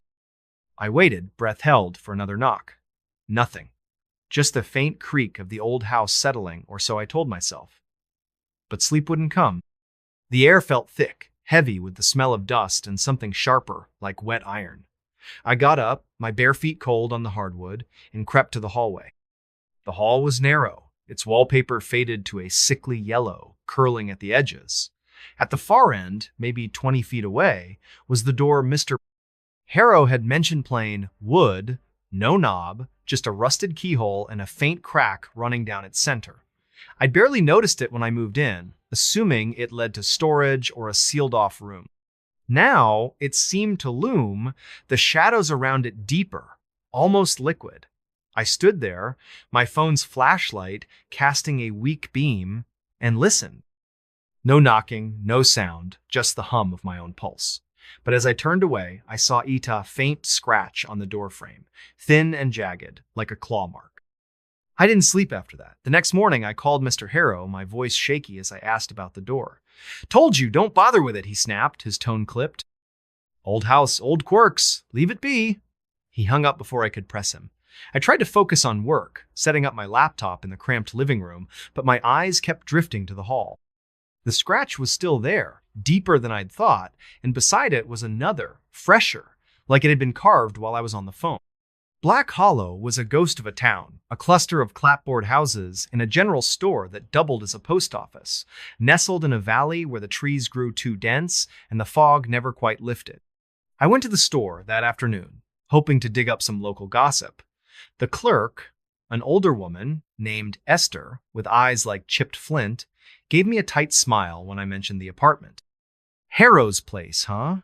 You hear anything odd?" she asked, her hands pausing over the register. "Just the house settling," I lied, but her smile faltered.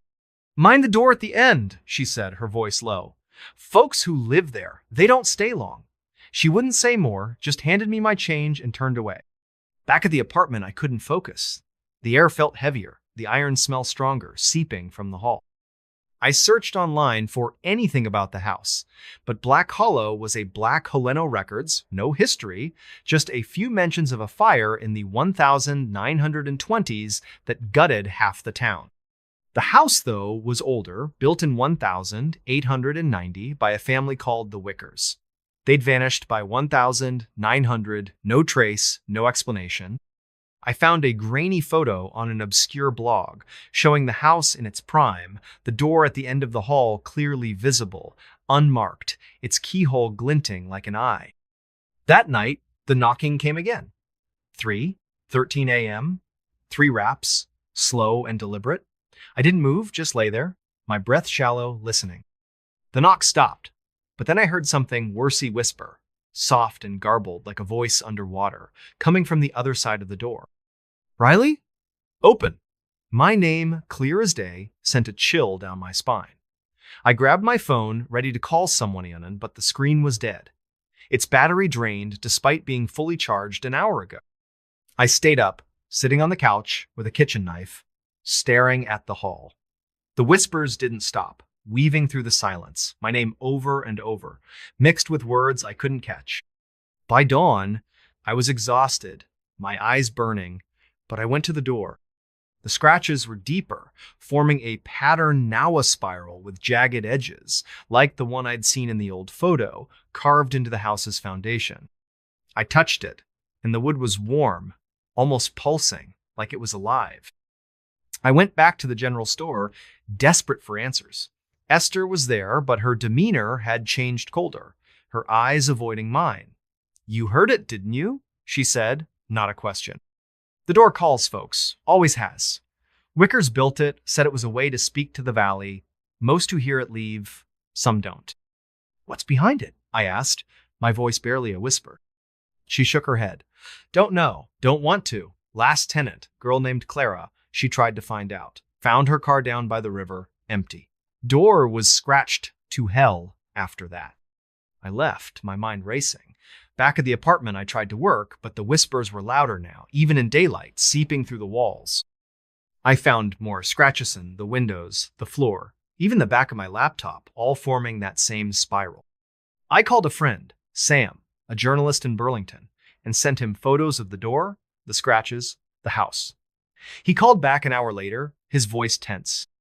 Riley, those symbols, they're old, tied to stories about the valley. The Wickers thought it was a gate, not to a room, but to something else. Get out of there. I wanted to, but the whispers were in my head now, a constant hum pulling me toward the door. That night, the knocking was louder. 5 raps this time, and the whispers were clearer. A chorus of voices, some soft, some angry, all saying my name. I found a crowbar in the basement and pried at the door, desperate to know to make it stop. The wood splintered, revealing not a room but a staircase descending into darkness. The air was cold, thick with the smell of iron and something sweeter, like decay. The whispers surged, a song without words, urging me down. I don't know why I went. My flashlight barely cut through the gloom, the stairs slick with moisture. The walls were stone, rough-hewn, carved with spirals that glowed faintly, pulsing in time with the whispers. The staircase ended in a chamber, vast and echoing, its ceiling lost in shadow. In the center was a door, identical to the one upstairs, but larger, its surface black and smooth, like polished obsidian. The whispers came from it, a cacophony of voices, my name woven into their song. I saw shapes in the dark figures, not human, their forms shifting, their eyes glinting like the keyhole upstairs. They didn't move, just watched, their presence heavy, like a hand on my chest.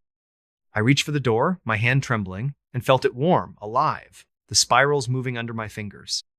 The voices grew louder, and I saw faces in the door's surface, not reflections, but people, their mouths open, their eyes empty, singing. I saw Clara, the tenant Esther mentioned, her face pale, her lips moving. And then I saw myself, my face in the door, my voice joining the chorus. I screamed, or tried to, but the sound was swallowed, the air too thick to breathe. I ran, the stairs endless, the whispers chasing me. I don't know how I made it back to the apartment, but the door at the end of the hall was whole again, unblemished, the scratches gone. I packed my bag, grabbed my keys, and drove until the tank was nearly empty. I'm in a motel now, far from Black Hollow, but the whispers follow, faint but persistent, like a song I can't unhear. I find spirals everywhere, on my car, my clothes, my skin, etched so lightly I barely notice until they bleed. Last night, I found a key in my pocket, rusted and heavy, with no lock to fit. The door at the end of the hall is still there, in my dreams, its surface black and alive, calling me back. I don't know what it is, or what it wants, but it knows my name. If you're ever in Black Hollow, if you hear knocking at 3:13 a.m., don't open the door, don't go down the stairs. Because once you see what's waiting, it never lets you go. The Hollow at Duskwood. The wind carried a whisper that wasn't the wind. It came at dusk, a low, sibilant sound that slithered through the trees of Duskwood, a forgotten corner of rural Arkansas where the pines grew twisted and the ground seemed to swallow light. I'm Harper Wells, a folklorist chasing stories of lost places, and I'd come to Duskwood chasing a remora, single, yellowed note I'd found tucked inside an old book at a flea market in Little Rock. The note was scrawled in faded ink. Stay out of the hollow. It listens. No signature, no date, just those words, and a crude map pointing to a clearing deep in Duskwood's forest. That whisper, the one that wasn't the wind, hit me the first night I camped there, and it changed everything. Duskwood wasn't a town, not really just a scattering of trailers and a gas station with a flickering sign, nestled in a valley where the air always smelled of damp earth and something sour, like rotting fruit. The locals called the forest the Hollow, a name that carried weight, like a warning you didn't question. I'd driven in with my beat-up camper van, my notebook filled with half-baked theories about old settler tales, expecting to find nothing but trees and maybe a ghost story or two. The map led me to a dirt path off Route 62, barely wide enough for my van, the pines closing in like a tunnel. I parked at the edge of a clearing, the ground soft and spongy, the air heavy with that sour smell. My tent was up by sunset, the sky bruised purple, the forest unnaturally quiet, no birds, no crickets, just the faint rustle of leaves. That's when I heard it, the whisper. It wasn't words, not at first, just a low hum, like a crowd murmuring just out of earshot. I froze, my flashlight trembling in my hand, its beams slicing through the gathering fog. The sound came from the center of the clearing where a single tree stood, its trunk blackened and gnarled, like it had been burned but somehow still lived. The whisper seemed to pulse from it, curling around me, brushing against my skin like cold fingers. I told myself it was the wind, the trees, anything but what it felt like a voice, calling me closer. I didn't go. I crawled into my tent, zipped it shut, and lay there, heart pounding, listening as the whisper grew louder, forming my name, Harper, come. Sleep didn't come. The whisper faded at dawn, but the forest felt different, the shadows deeper, the air thicker. I checked the clearing in daylight, my boots sinking into the soft earth. The tree was taller than I'd thought, its branches twisted into shapes that looked almost deliberate, like hands reaching down. At its base was a ring of stones, weathered and moss-covered, arranged in a perfect circle. Inside the circle, the ground was bare, not a blade of grass, just dirt that looked too dark, too wet. I took photos, my hands shaky, and noticed a faint carving on the tria spiral with jagged edges, like a wound. It wasn't there last night. I was sure of it. I drove to the gas station, needing coffee and answers. The clerk, an old man named Amos with eyes like clouded glass, watched me warily as I paid. "You're camping in the hollow?"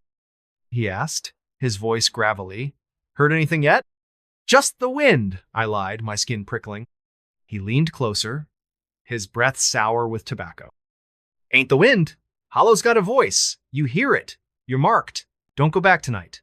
He turned away, muttering about fools and their stories, but his hands were shaking as he rang me up. Back at the campsite, I couldn't focus. The whisper was gone, but the clearing felt wrong, like the air was watching me. I searched my van for the note, hoping for clues, but found something else, a second note, tucked under my notebook, in my own handwriting, "Go to the tree." I hadn't written it. I'd have remembered. My stomach twisted, but I couldn't leave. The folklorist in me needed to know, needed to understand what the hollow was hiding. I spent the day digging through my research, old books and scanned documents I'd brought along. Duskwood's history was sparse, but there were whispers of a settlement in the 1800s, a group of families who'd built homes in the hollow and vanished by 1850.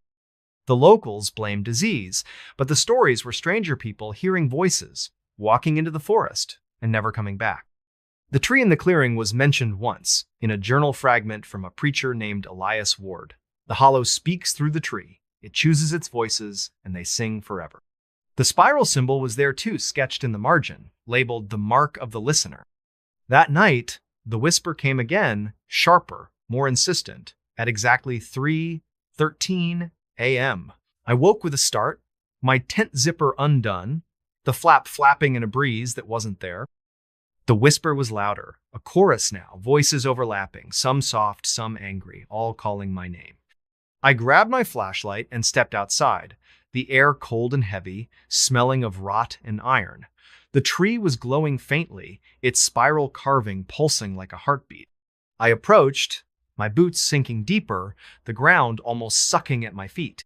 The stones around the tree were different now, rearranged, their surfaces scratched with more spirals, some fresh, some old and weathered. I heard footsteps behind me, soft but deliberate. I spun, the flashlight beam sweeping the clearing. Nothing, just fog and shadows. But the whispers grew louder, and now I could make out words. "Harper, join, see." My head throbbed, my vision blurring, like the sound was inside me, tugging at my thoughts. I saw shapes in the fog figures, tall and thin, their faces hidden, moving just out of sight. I ran back to the tent, zipping it shut, but the whispers followed, seeping through the nylon, filling my skull. By morning, I was a wreck, my eyes burning, my hands shaking. I drove to the gas station again, desperate for someone to talk to. Amos was there, but he wouldn't look at me. "You went back," he said, his voice flat. "Saw the tree, didn't you? It's got you now." "What's got me?" I demanded, my voice cracking. He shook his head. The hollow, it picks people, makes them listen. You'll see. He wouldn't say more, just handed me my coffee and turned away. I went back to the campsite, not because I wanted to, but because I couldn't leave. The whisper was in me now, a constant hum pulling me toward the tree. I found more notes in my van, all in my handwriting. Look closer. Touch the mark. Sing. I burned them, but the ashes smelled sweet, like the rot in the clearing. I searched the forest, looking for answers, and found a trap door hidden under a pile of leaves, its wood rotted but carved with the same spiral. It led to a tunnel, narrow and damp, the air thick with that iron rot smell. My flashlight flickered, but I went down, the walls closing in, the whispers growing louder, echoing off the stone. The tunnel opened into a chamber, its ceiling low, its walls covered in spirals, hundreds of them glowing faintly. In the center was a pit, black and bottomless, the whispers pouring out like a tide. I saw things in the dark faces, hands, eyes watching me, their mouths moving, singing that wordless song. I recognized one face impossibly, my mother, dead 10 years, her eyes empty, her lips forming my name. I stumbled back, my flashlight falling, its beam spinning across the walls. The whispers surged, and I felt Ida pull, like the pit was reaching for me, unraveling me. I don't know how I got out. I remember running, the tunnel stretching longer than it should, the whispers chasing me. I made it to the van, drove until the gas light blinked, and didn't stop until I was in Little Rock. I'm in a motel now, the city's noise a faint shield against the hum. But it's still there. In my head, in my dreams, calling me back to the hollow. I find spirals everywhere on my door, my notebooks, my skin, etched so lightly they bleed before I notice. Last night, I found a stone in my pocket, smooth and cold, carved with that jagged spiral. The tree is waiting. I see it when I close my eyes, its branches reaching, its roots curling through my thoughts. I don't know what the hollow is or what it wants, but it knows me.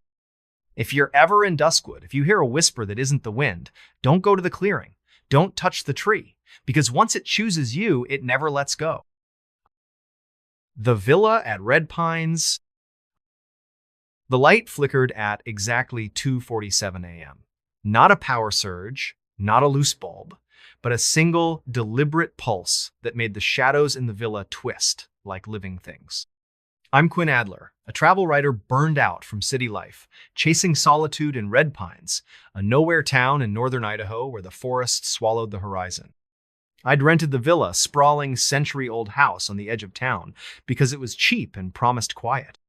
The listing called it historic charm, but didn't mention the light in the upstairs window, the one that flickered every night, or the Polaroid I found under the floorboards my first day there, showing a man standing in that same window, his face blurred with the words "Don't look back" scrawled on the back in red ink. That flicker, that photo A, was the hook that pulled me into something I still can't explain. Red Pines was barely a town. A gas station, a diner with cracked vinyl booths, and a handful of houses clinging to the edge of a forest so dense it seemed to breathe. The villa stood alone, a mile from the nearest neighbor, its stone walls weathered to a dull gray, its windows dark except for that one upstairs, always glowing faintly, even when the power was off. The air around it smelled of pine and something metallic, like blood left to dry. I'd arrived on a chilly October afternoon, the sky heavy with clouds, the wind carrying a faint hum, like a radio tuned to static. The realtor, a nervous woman named Lila, handed me the keys and muttered, "Don't mess with the upstairs. It's particular." I thought she meant the plumbing. Inside, the villa was a time capsule creaking hardwood floors, faded wallpaper with floral patterns curling at the edges, and furniture that smelled of dust and old secrets. The staircase to the second floor was steep, its banister worn smooth, leading to a locked door at the end of the hall. The key didn't work, and Lila's number went straight to voicemail when I tried to call. I set up in the downstairs bedroom, figuring I'd deal with it later. That night, I woke to the flicker to 47 a.m., the light in the upstairs window pulsing once, then going dark. I checked the breaker, thinking it was a fault, but everything was fine. That's when I found the Polaroid, slipped under a loose floorboard in the living room, the man's blurred face staring out, his hand pressed against the glass. I didn't sleep after that. The house felt alive, the silence too heavy, broken only by the occasional creak of the walls, like footsteps pacing above me. My skin prickled, my mind replaying the Polaroid's warning, "Don't look back." I tried to work, typing up notes for my next article, but my eyes kept drifting to the staircase, to the locked door I hadn't seen yet. The metallic smell was stronger now, seeping from the walls, mixing with the musty scent of old wood. I told myself it was just the house, just my imagination, but the flicker came again the next night. 2:47 m.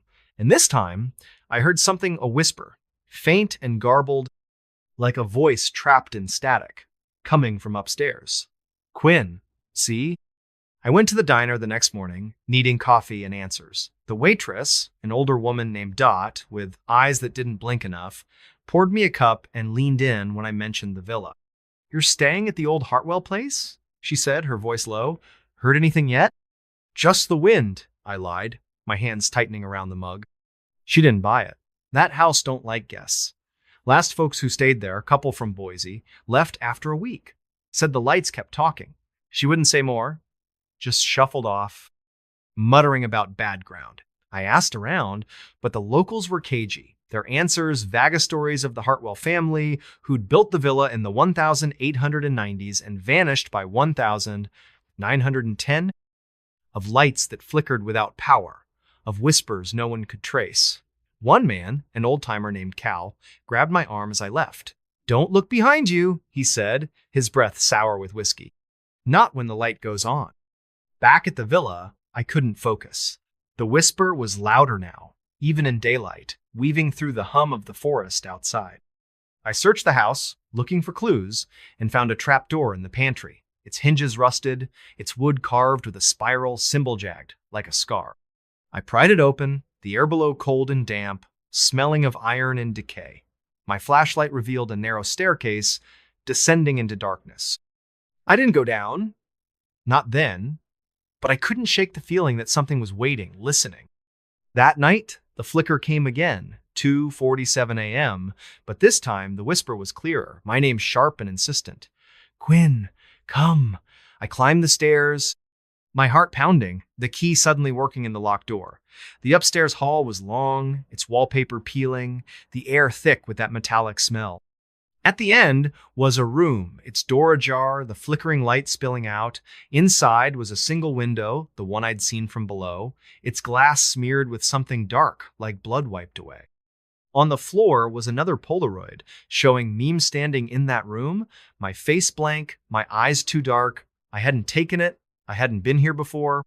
I ran downstairs, locked the door, and shoved the chair against it. The whisper followed, louder now, a chorus of voices, some soft, some angry, all calling my name. I called Lila, but her voicemail was different now, just static, and a faint whisper, my name over and over. I tried to leave, but my car wouldn't start, the engine dead, the dashboard flickering like the light upstairs. The house creaked, the shadows moving, and I found more Polaroids under the couch, in my bag, on the kitchen counterall, showing me in that room, my face wrong, my hands pressed against the window. I went back to the trapdoor, needing answers. The staircase led to a basement, its walls stone, slick with moisture, carved with more spirals, glowing faintly. The air was heavy, the iron decay smell overwhelming. At the far end was a door, black and smooth, like the one upstairs but larger, its surface pulsing with that same sickly light. The whisper came from it, a song now, wordless but alive, pulling me closer. I saw shapes in the dark figures, not human, their forms shifting, their eyes glinting like the Polaroid's flash. They didn't move, just watched, their presence heavy, like a hand on my throat. I touched the door, and it was warm, alive, the spirals moving under my fingers. The voices surged, and I saw faces in the door's surface not reflections, but people, their mouths open, singing. I saw the man from the first Polaroid, his face clear now, his eyes empty. And then I saw myself, my face in the door, my voice joining the song. I screamed, or tried to, but the sound was swallowed, the air too thick to breathe. I don't know how I got out. I remember running, the stairs endless, the whispers chasing me. I made it to the van, drove until the gaslight blinked, and didn't stop until I was in Spokane. I'm in a motel now, the city's noise, a faint shield against the hum. But it's still there, in my head, in my dreams, calling me back to the villa. I find spirals everywhere on my door, my notebooks, my skin, etched so lightly they bleed before I notice. Last night, I found a Polaroid in my wallet, showing me in that upstairs room, my face blank, the words, "Don't look back," written in my own handwriting. The villa is waiting. I see it when I close my eyes, its light flickering, its door open, calling me home. I don't know what lives in Red Pines or what it wants, but it knows me. If you're ever in northern Idaho, if you see a villa with a light that flickers at 2:47 a.m., don't stay, don't look at the window. Because once you do, the house never lets you go.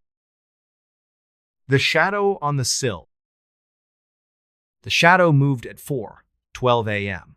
Not a flicker of moonlight or a passing car's headlights, but a deliberate, fluid motion across the windowsill of my rented cabin in Hollow Creek, Kentucky. I'm Mara Tate, a private investigator who'd retreated to this speck of a town to escape a case that went bad real bad in Louisville. I needed quiet, a place to lick my wounds, but Hollow Creek wasn't quiet, not really.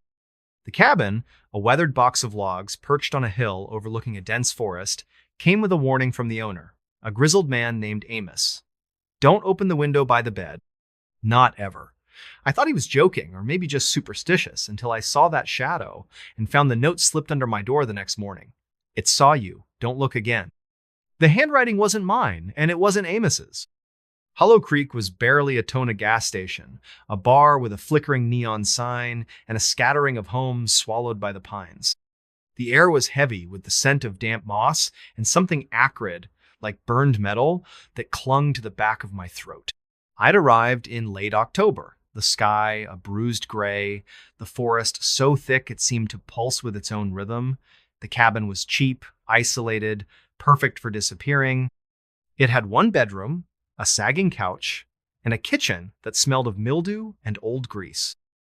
The window by the bed, the one Amos warned about, was small, its glass warped, distorting the trees outside into twisted shapes. I'd covered it with a curtain, but that first night I woke to the shadow-long, thin, moving like ink spilling across the sill, pausing as if it knew I was watching. I didn't sleep after that. My heart hammered, my mind replaying the shadow's movement, too smooth, too alive.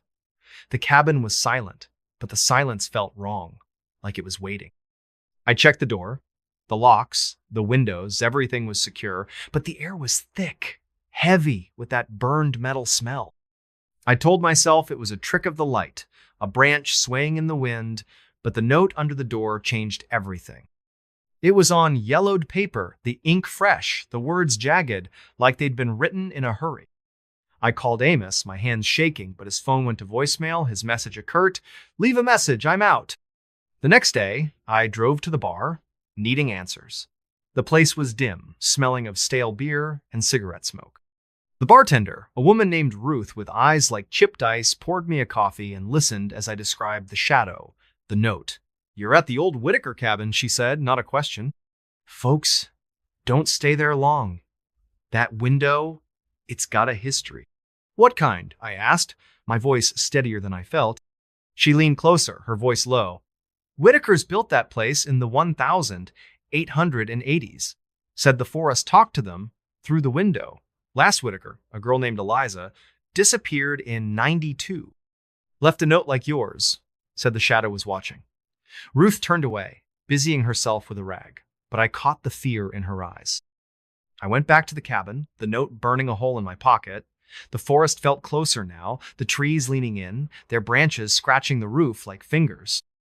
I searched the cabin, looking for clues, and found a loose floorboard under the bed.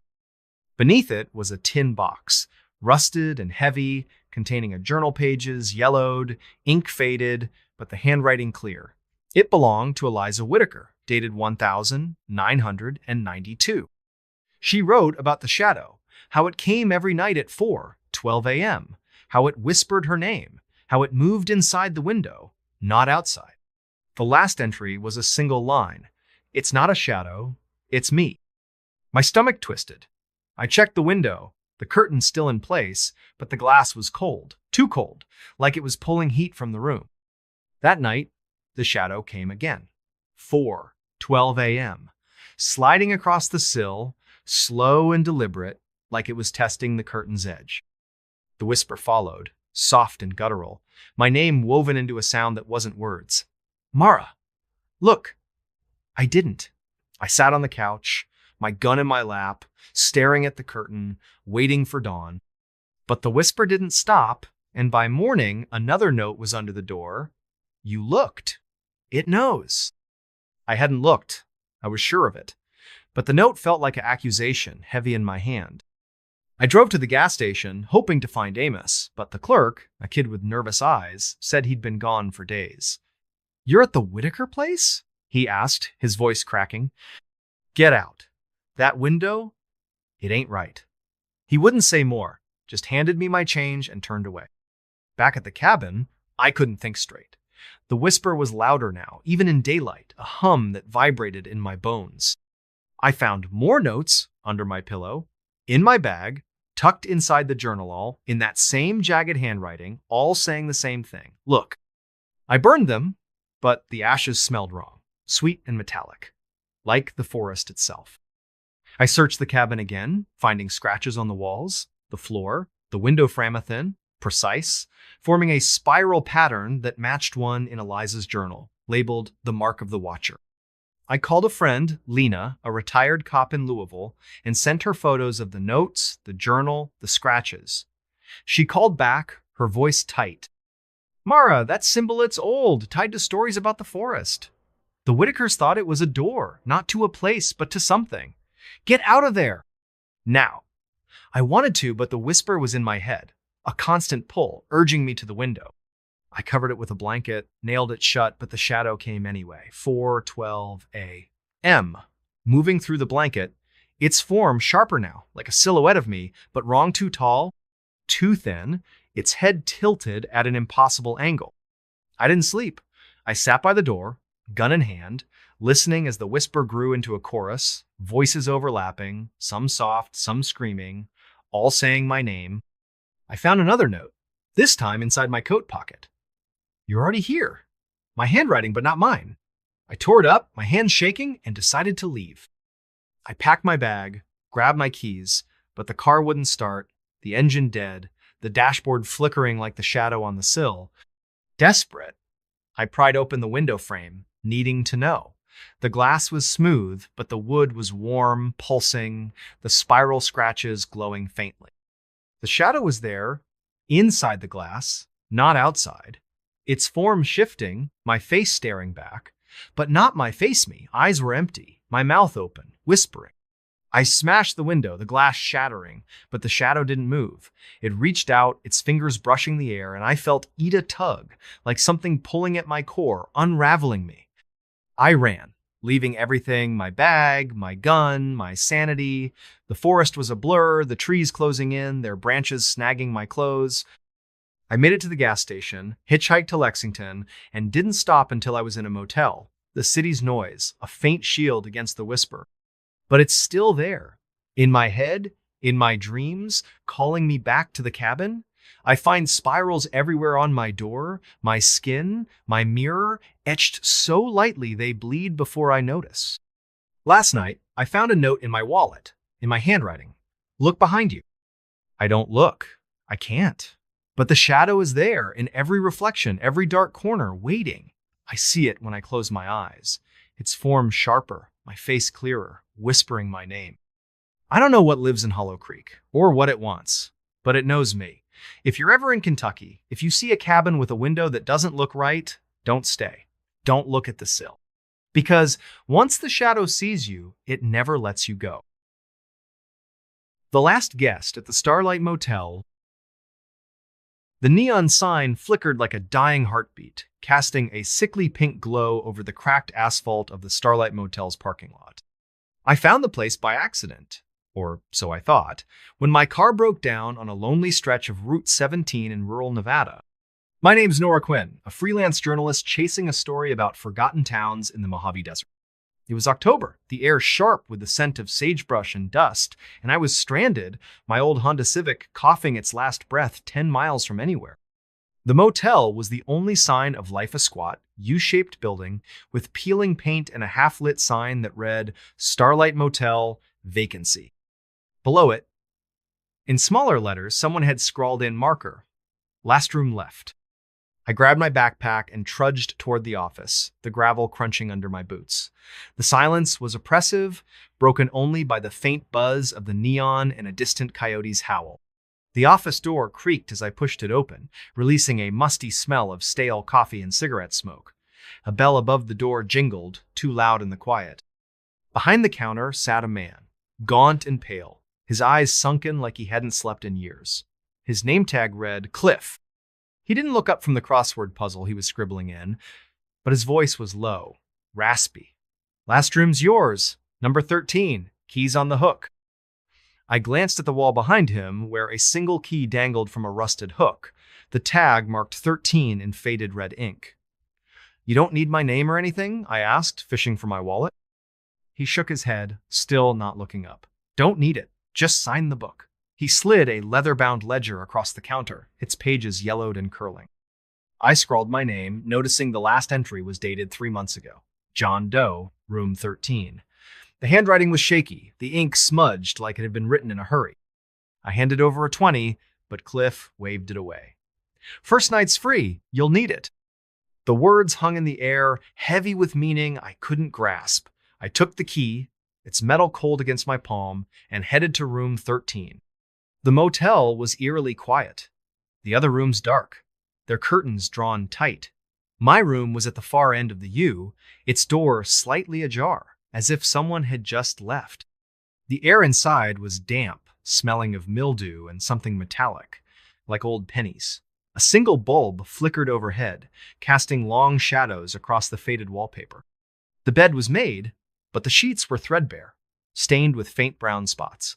A rotary phone sat on the nightstand, its cord frayed, and a small mirror hung above a chipped sink.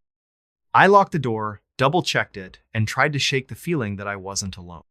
I called a tow truck, but the line crackled, the operator's voice fading in and out. Nearest truck's in Reno, she said. Might be a day or two. I hung up, frustrated, and lay on the bed, staring at the water-stained ceiling. That's when I heard a faint tapping, like fingers drumming on glass. It came from the window, but when I pulled the curtain back, there was nothing, just the empty parking lot and the neon signs flicker. The tapping stopped, then started again, this time from the mirror. I froze, my reflection staring back, but it felt wrong, like the face wasn't quite mine. My eyes looked too wide, my skin too pale. I covered the mirror with a towel, telling myself it was just exhaustion. Sleep didn't come easy. The tapping continued. Irregular but persistent, now joined by a low hum, like a refrigerator running in another room. I pulled the pillow over my head, but the sound burrowed into my skull, vibrating in my teeth. Around midnight, the phone rang, a shrill, jarring sound that made me bolt upright. I hesitated, then picked it up. Static crackled, thick and heavy, but beneath it, I heard a voice as soft, almost a whisper, saying my name, Nora, stay. I slammed the receiver down, my heart pounding. The hum stopped, but the silence was worse, thick and suffocating, like the room was holding its breath. The next morning, I went back to the office, determined to get answers. Cliff was there, still hunched over his crossword as if he hadn't moved. Who else is staying here? I asked, trying to keep my voice steady. I heard noises last night. He didn't look up. Just you. Last guest checked out months ago. But the ledger? Folks come and go, he said, his pencil scratching the paper. Room 13 special, always the last one taken. I pressed him, but he wouldn't say more, just pointed me to a diner across the road for breakfast. The diner was a relic, its chrome stools rusted, its formica counters chipped. The waitress, a woman with gray hair and a permanent frown, poured me coffee that tasted like tar. I asked about the motel, hoping for some local gossip. Her eyes narrowed. Starlight? You're staying there? She leaned in, her voice low. Get out before dark. That place, it don't let go of everyone. She wouldn't elaborate, just shuffled away, muttering about bad ground. I left a tip and headed back, my unease growing. The motel felt different in daylight, the shadows sharper, the air heavier. I decided to poke around, see if I could find anything about room 13 or the strange noises. The other rooms were locked, their windows boarded or covered with grime. But behind the motel, hidden by overgrown sagebrush, I found a storm cellar, its doors padlocked but rusted through. I pried them open with a crowbar from my car, the hinges screaming in protest. The cellar was dark, the air thick with the smell of wet earth and decay. My flashlight revealed shelves lined with jars, their contents murky, floating in cloudy liquid. Old furniture was stacked against the wall shares, a dresser, a cracked mirror like the one in my room.